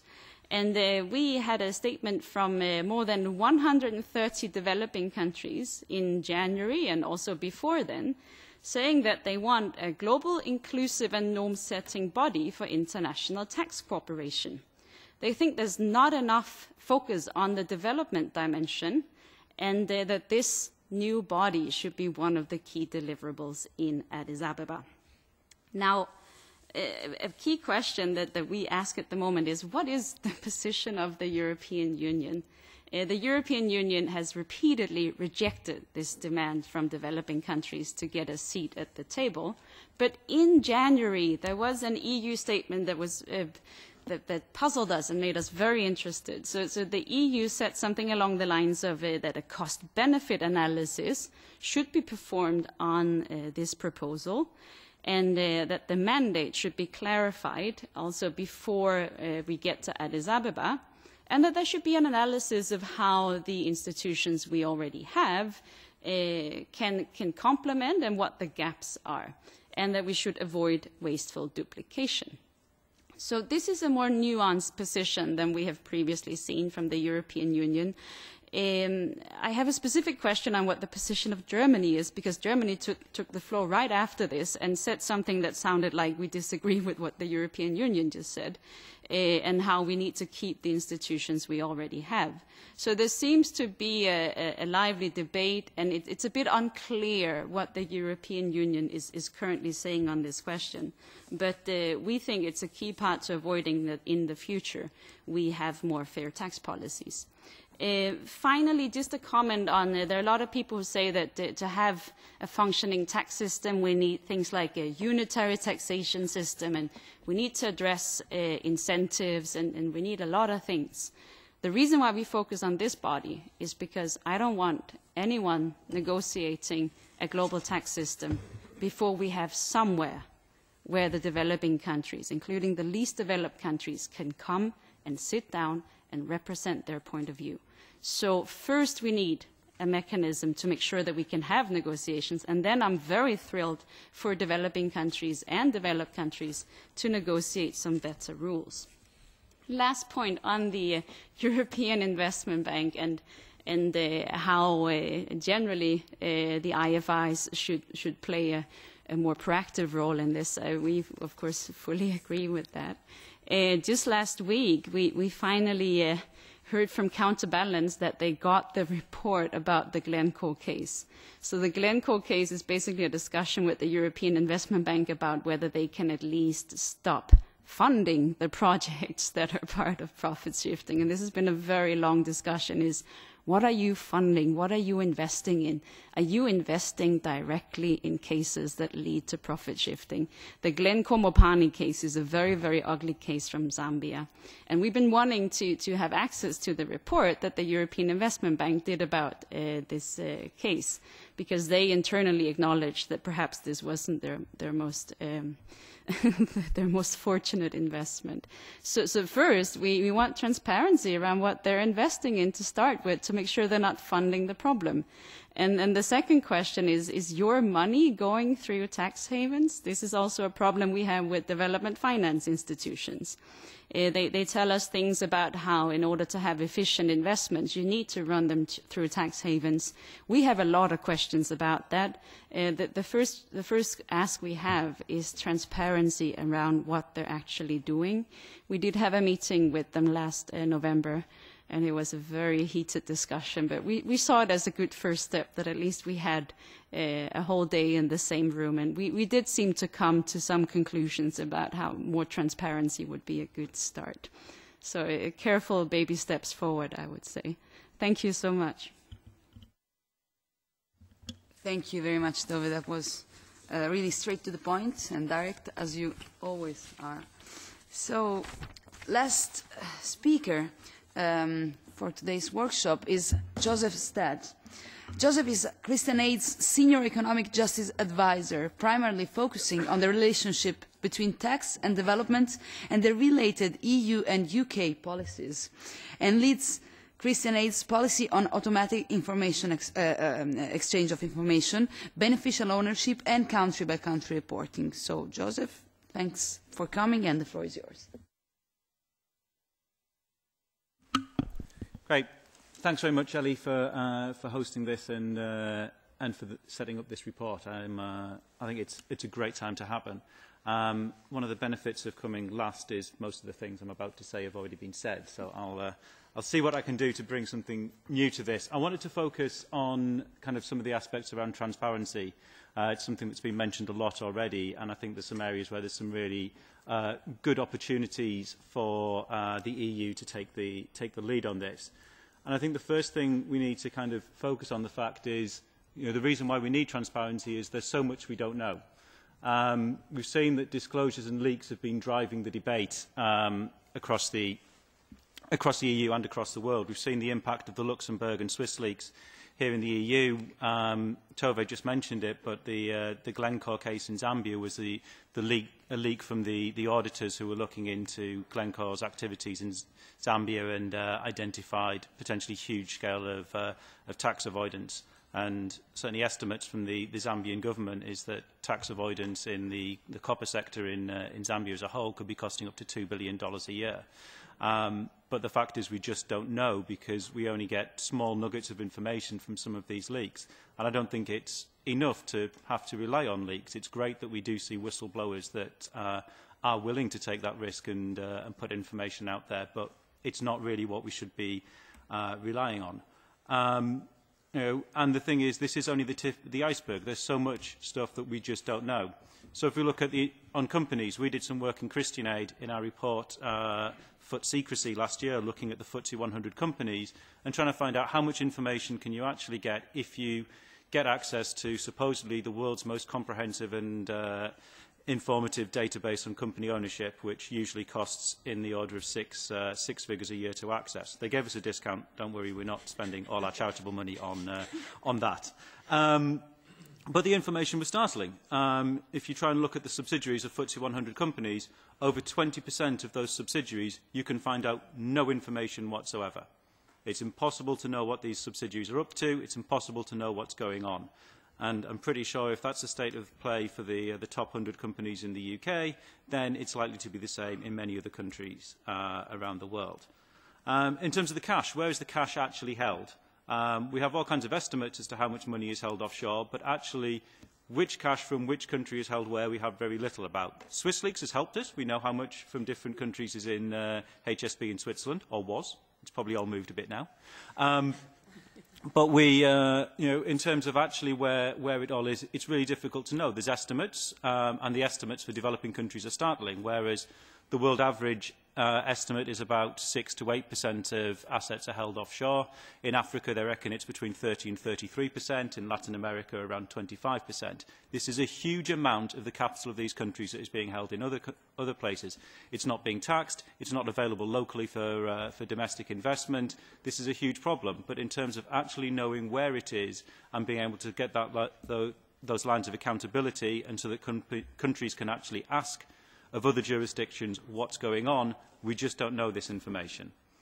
In terms of tax incentives, we've had a lot of talk about them already, but many countries have no idea on the costs, or indeed if these incentives are incentivising what they're meant to be doing. We've certainly, and this isn't just a developing country issue, it exists in all countries. We've been looking into it in the UK. We have something of the order of 1,100 tax incentives in the UK. Somewhere of the order of about 10% of those have any kind of evaluation. and some of those evaluations have been in very curious manners to assess whether the recent cuts in corporation tax have been effective in the UK. We asked HMRC and the Treasury how they'd assessed whether this was doing well. They said they'd asked the companies, and the companies said it was a good policy and working well. I'm not entirely sure that's the level of transparency we want around tax incentives.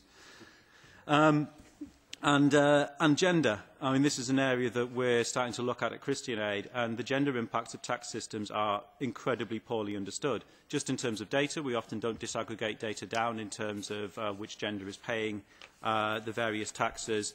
Also in terms of, say where the tax burden lies. Again, these things are very poorly understood. We've done a couple of kind of small-scale studies. We've done one in Ghana, and we're aware of another one in Vietnam that seems to suggest that where you have female-headed businesses, or the types of businesses that are generally more likely to be female-headed, they tend to be taxed more highly. And so there does seem to be issues around in terms of female access into workforce and businesses. So there's all kinds of issues here that are really, really important around understanding how our tax systems work that we just don't have any data on. So what do we need to do? The phrase is, sunlight is the best disinfectant, so we need to spread some sunlight around the world. Country-by-country reporting, we've already talked about this a bit, and I think there's two key factors that we need to stress about country-by-country reporting. First, it needs to be public, and secondly, it needs to be comprehensive. So at the minute in the EU, we have two aspects of country-by-country reporting. We have country-by-country reporting on revenues paid to governments by extractive industries, and we have the reporting that's required in the Capital Requirements Directive. Both of those are public, which is great. Neither of those are as comprehensive as what is being proposed in the OECD's country-by-country reporting template. They also need to be comprehensive in terms of the companies that they cover. Again, in the EU, we have it for extractive industries and for banks. We need this to happen for all companies. Certainly when you look in developing countries, which sectors are likely to be most likely to be involved in tax evasion. Yes, extractive industries are up there, but also you have the likes of construction companies, telecommunication companies. There's a whole range of companies that are likely to take advantage of these things. We've seen it through what we've seen in the various cases in the EU. Fiat's been investigated, Starbucks issues, Amazon, Google. These are not just extractive industries and banks. I think one of the other things to stress, as well as the fact we need all companies and we need a decent range of data, is actually most companies are expecting this to happen. PwC did a survey of chief execs last year, and one of the findings was that the majority of them expect there to be new regulations on actually putting out more data around their operations in countries around the world. Companies are kind of expecting this to happen, and most of them it just seems to be are trying to put it off for as long as possible, but they know it's coming down the line. And there is a huge potential here for developing countries. When we speak to developing countries in and around the BEPS process, they say one of the things they're really hopeful for is that country-by-country reporting is going to really help them identify where there may be risks that are losing tax revenues. The problem is, the OECD is in danger of ruining it. The proposals that are out there, they limit the range of companies that will have to report. It's only the biggest ones, over 750 million euros in terms of turnover. They want to limit the use to which country-by-country reporting can be put. So the way that they're trying to set this up is that you can only use these reports if you're putting it to the use of enforcing the arm's length principle. You can't go beyond that. If you're looking to how you might want to reform your tax policy in your country, and it's found out that you've been using country-by-country template reports for this, they want to try and stop you being able to access this. Now, how can they stop you accessing this? Well, this is the other problem that the OECD model is, danger of putting in place. Rather than the country-by-country report going straight to each tax authority where a multinational company is operating, which seems entirely logical, that would get the information to where you need it to be, the OECD is recommending that the country-by-country report only be submitted to the tax authorities in the country where the multinational is headquartered, and it can then be shared through information exchange agreements with the other countries where the multinational operates. which has all kinds of problems. Firstly, in terms of it putting an extra level of complication and administration and expense in terms of getting it to the countries that need it. Secondly, lots of developing countries don't have information exchange agreements, and certainly not with all the countries where the multinationals that may be operating in their country are headquartered. And so there's real issues in terms of are they actually going to be able to access it. And the third area is it's not entirely clear what legal method through information exchange agreements you will be able to request this document. So it's not covered by current automatic information exchange provisions, so it won't be sent automatically. It doesn't seem like it would fit under the spontaneous information exchange requirements, because you have to have a suspicion that there has been a tax loss to another country to exchange information spontaneously. So you can't just blanketly say we think that there's a tax loss, have the multinational, have the country-by-country report, unless we're assuming that all multinationals are engaged in this kind of stuff. That may be a valid assumption, but I couldn't possibly say. And so it doesn't look like you can exchange it under spontaneous information request, which leaves you with the third method of information exchange, which is on request. The problem with that is you need to know a lot of information before you can make a request. The country-by-country report is supposed to be a high-level risk identification tool. Now, it seems a catch-22 situation to have identified a risk to then be able to request the risk identification tool. And so there really does seem to be some problems here, and the OECD is in genuine danger of ruining the process of country-by-country reporting. We can look at information exchange. Again, there's a risk that developing countries are going to be excluded here. Everyone agrees that automatic information exchange is where we're headed, but it's how do you get developing countries into this process? And they need to be in there. As we said, the estimates are that around 30% of African assets are held offshore. They need to know information about where this is. But the problem is the standard requires that every country that is receiving information also has to have the systems in place to send information out. For many developing countries, that will create some difficulties to it. And there's understandable concern from many developing country authorities when we speak to them is, there's a risk they signed up for automatic information exchange to get a lot of information in, but because they haven't been able to set up sending information back out again properly, they instantly become blacklisted by the OECD Global Forum. And that's a really big risk that needs to be mitigated for developing countries coming in, which is why we say we need some degree of asymmetry. Give developing countries some leeway before they run the risk of being blacklisted when they come into this automatic information exchange system.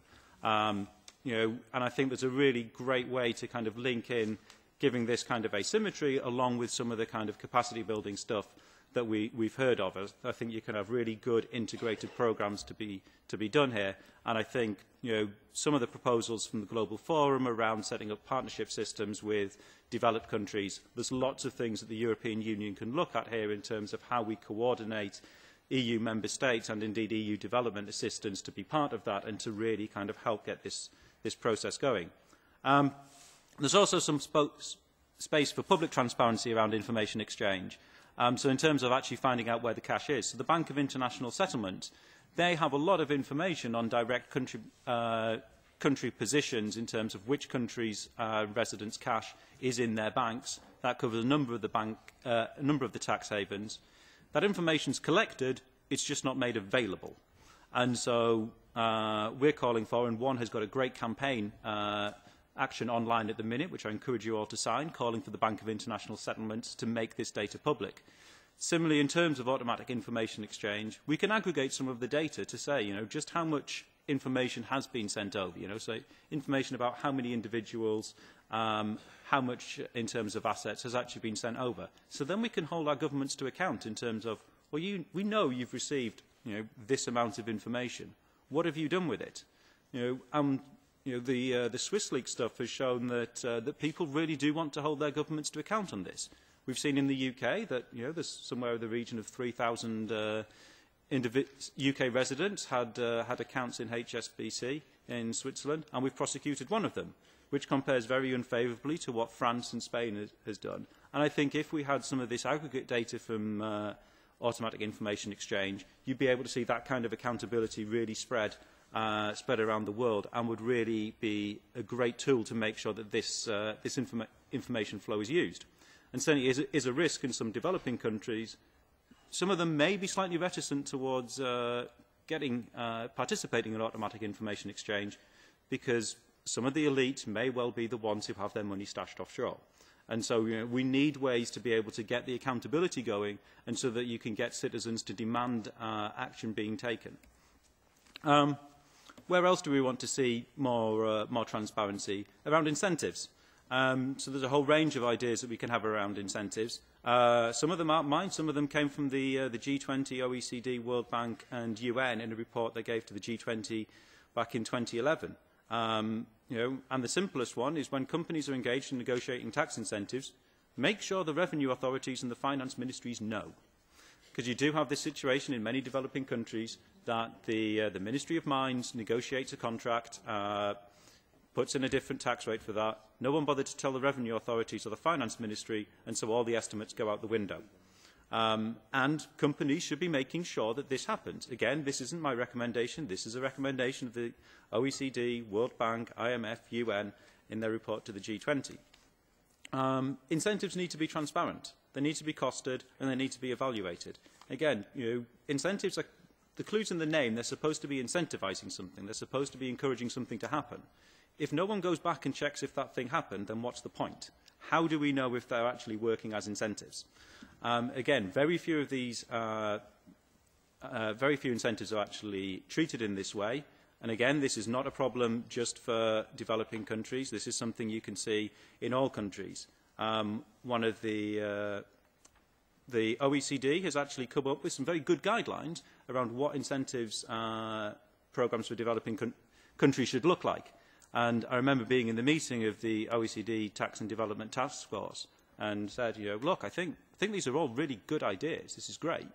What I don't understand is why the OECD is telling developing countries this is what they should be doing, when this isn't actually, an OECD policy for OECD countries too. So would the OECD CFA like to adopt this as an OECD position? And there was much laughter at the idea that OECD countries would adopt this. But I think what we're seeing in a lot of the debate around tax at the minute is actually there are things that we should be doing in our own countries that would show good example and best practice for developing countries. And again, this isn't just my words, but the OECD, bizarrely, and the UN, IMF and World Bank in that report to the G20 did say developed countries should be leading the way in terms of transparency and accountability around incentives. And I think this helps us get to the this idea around cooperation and accountability around incentives are vital. And again, we're seeing this issue around beggar thy neighbour tax incentives around the EU, be it in patent boxes or rulings or whatever. The EU is supposedly the world's leading regional economic body. We're supposed to be the best people at cooperation across borders. If we can't show the way in terms of you can get past tax, harmful tax competition and into genuine cooperation to ensure tax revenues are raised, then what do we expect other regional bodies to be able to do?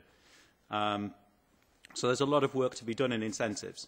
And on gender, I mean, again, it is the case that we're starting from a very, very low base on a lot of these gender issues. So we do need baseline studies in all countries, again, not just in developing countries, but we can see in all countries, what actually is going on in terms of how our tax systems affect women and men differently. And, you could also look in terms of other dimensions in society as well, where tax systems may operate differently. So what's the role for the European Parliament, since I'm speaking to you today? Well, I thought it was really good to kind of look back and see the last time the European Parliament really engaged in this back in 2011, when we had kind of Council conclusions, we had Commission recommendations, and we had European Parliament position. And if you look back from what was said from those and where we are sitting now, it was the European Parliament that was setting the current agenda. The European Parliament called for review of global tax rules. The European Parliament called for automatic information exchange. The European Parliament called for country-by-country reporting. They were the most ambitious in terms of where we were in 2011. And actually we've seen progress on all of those areas. What the European Parliament position was before is the closest resemblance to what we're actually dealing with now. So it shows that when the European Parliament sets that ambition, you can set the agenda and you can really make us deliver. If we just have settled with what the Council conclusions were, then we wouldn't be sitting where we are today in terms of a lot of the progress. So I think that is a real kind of hope and an optimism for what can be done in a report like this and from MEPs is, there's a real opportunity to set that agenda and to be really ambitious. So, I mean, most of these will come as no surprise, but, what can you do? Deliver country-by-country reporting. There's a whole host of opportunities seem to be coming up this year, be it through the Shareholders' Rights Directive, be it through putting pressure on the Commission for what their transparency package is going to be in March. We've seen it before in the Capital Requirements Directive. You're very good at finding ways to get country-by-country reporting onto the agenda and push it into legislation. Carry on, we're with you all the way on that. But, really get it delivered, make sure it covers all companies, and make sure we have comprehensive enough data. Certainly in terms of ensuring developing countries benefit from automatic information exchange, do what you can to advocate for asymmetry to allow developing countries to get in there. In terms of, confidentiality, it's clearly a concern, and we understand it, that taxpayers want to make sure that their data will be treated confidentially. But the risk is the model of automatic information exchange that we have essentially gives chance for every single country to come up with its own standard on whether a developing country reaches the standard on confidentiality. I think there's a real role for the European Union to kind of to help say there's a single standard of confidentiality. So if one country says this country meets, we're happy with that, we're willing to exchange it, other countries follow suit, and to make sure that countries such as Switzerland and the Bahamas, which have clearly said they will exchange countries with those that they have a political and economic necessity to exchange information with, not whether or not they meet an objective standard of confidentiality or not, just if they have a political and economic reason to do so. We need to have ways to put pressure on that, and I think a single European standard on this kind of thing can really pay dividends. And again, publishing aggregate data, getting some data that we can get out there that allows accountability on these things. EU can lead by transparency on incentives and contracts. Ensure that we do have transparency over what we're doing in the EU with incentives. Ensure that there is open and public contracting for companies that are looking to get EU money. Let's have the names of who the beneficial owners are from these companies. Let's have as much detail as we can from these contracts. And let's try and find ways to ensure that EU companies are not abusing their power abroad when they're negotiating incentives. I think there's a lot of scope to A, kind of lead by example, and B, to try and put the influence on our companies operating abroad. And again, on gender impact analysis of tax systems, again, this is a universal issue. So again, there's stuff we can do within the EU and also support developing countries to do it. And I think the main thing to say as well is all of these issues here are on the agenda for financing for development. And both in financing for development and in the Sustainable Development Goals, one of the big things is about this is supposed to be a universal agenda. We're looking for universal goals. And so therefore I think looking at some aspects that require us to do things here within the EU in terms of our transparency, really fit within that agenda and really help us make the case, this is what we expect transparent and accountable tax systems to look like. We'll live that practice here and we'll support developing countries as much as they can to deliver it as well. And I think that becomes a really kind of exciting package of things that we can do that has benefits both here and developing countries and really lives the promise of what the Sustainable Development Goals universality agenda is supposed to be. And I'm hoping that's my last slide. Yes. Thank you very much. Thank you very much, Joseph. That was also very, very interesting. So now we have some more time for a debate, but before I wanted to thank the colleague that is leaving right now. Thank you. Anyway, I have to excuse myself. The colleague Van Denken de Lere, I think, was here from the very beginning, and I thank him for that. And also the colleague Stelios and the colleague Miguel Viergas, right? Hi, nice to meet you. So we can open the floor now for questions, comments, and of course, I'll be glad to give you the floor if you have anything to add, any questions, don't be shy.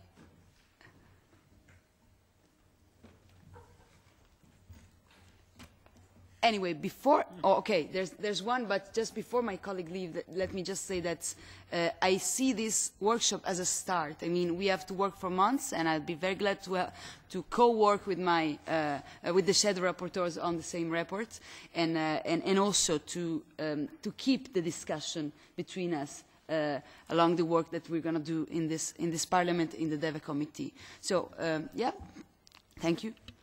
Thank you. Thank you so much for these very interesting introductions, presentations. My name is Satu Vasamokoskinen and I represent the Confederation Finnish Industries. And a question came to my mind regarding Ms. Ryding's presentation when you were saying that there should be a body where also the developing countries have a seat in developing those taxation policies. I'm sure you already know the answer to my question, but my question is, how would you make sure that this person representing a specific country would be the right person in the negotiations? What I mean, the right person, I mean two things. First, to have all the necessary skills, capacity, advice, resources to fully participate, and you probably understand what I mean, that it would be an equal negotiation situation. And and also what I mean about the right person, I mean that this person would really negotiate for the whole nation. And in that, I also think that you know what I'm pointing to. So thank you. That was my question. Thank you. Any other question to collect? Or we can start with the answers. Okay. Okay, Tove, the floor is yours. Well, thank you so much for this. Is a very, very important question. I've followed UN negotiations for over 10 years now.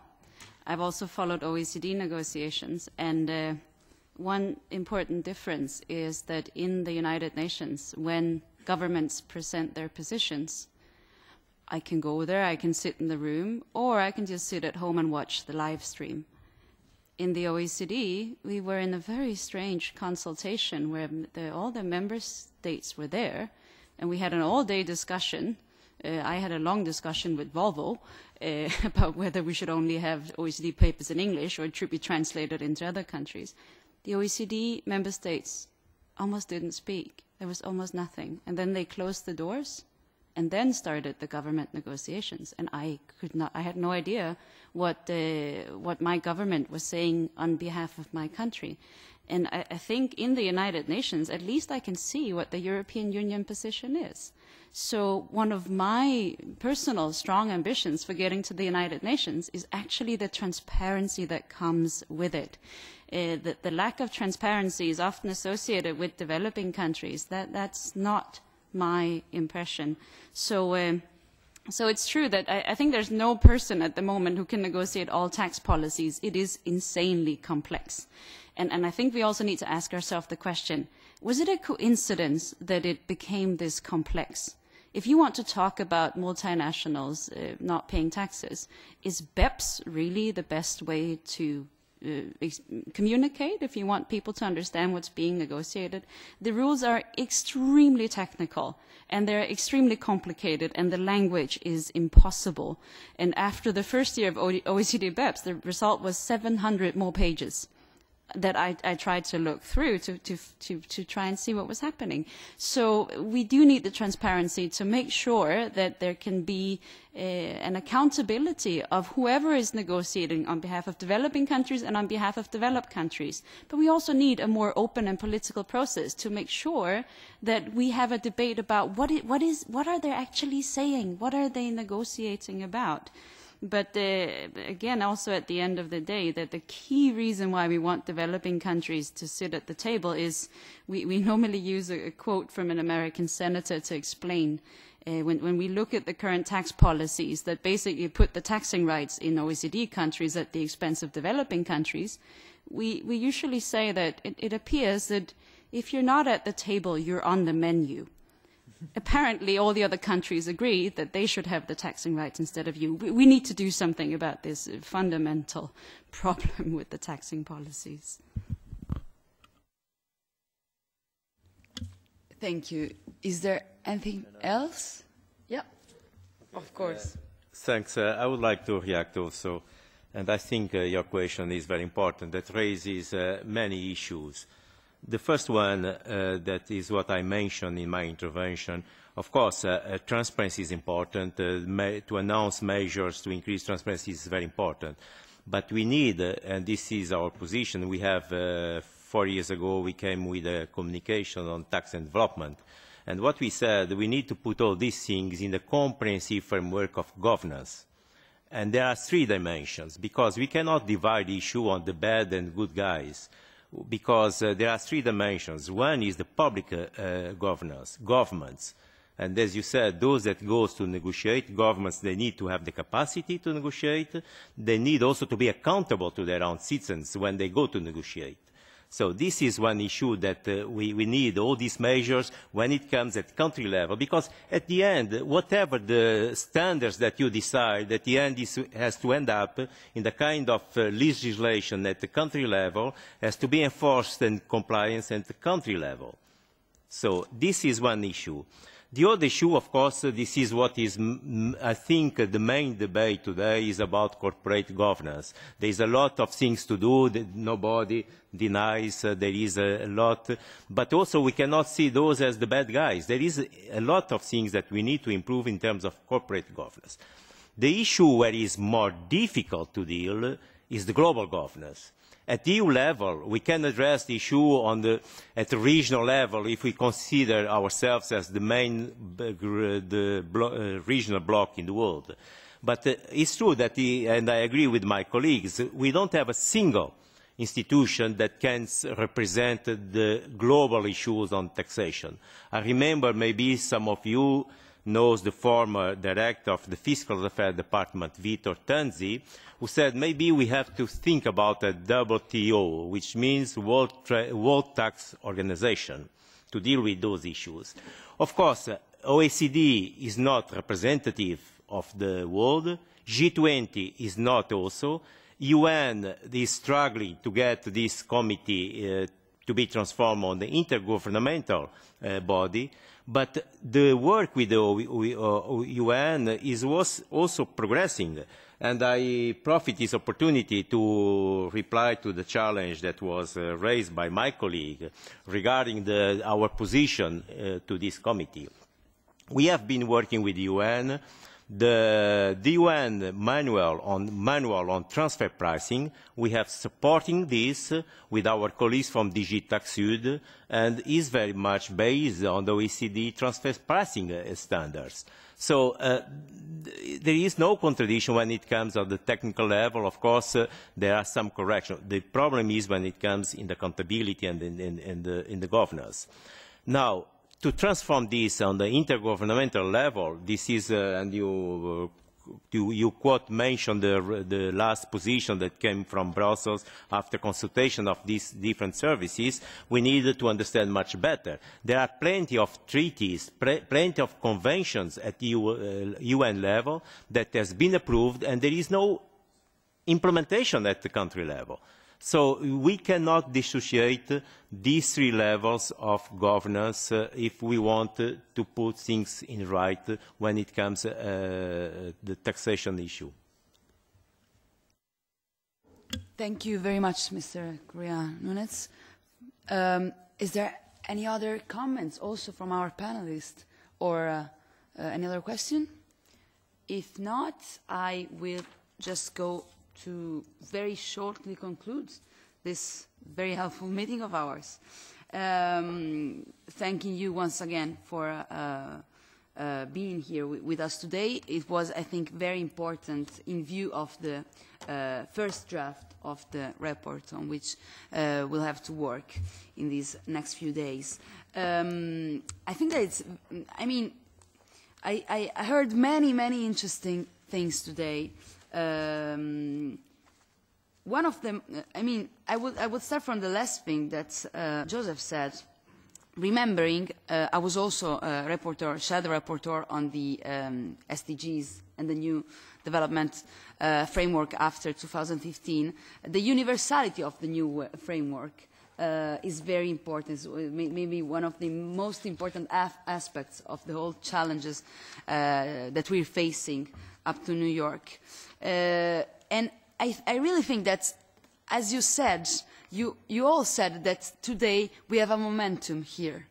And we have it also because we are discussing these things and these matters at a European level on one side.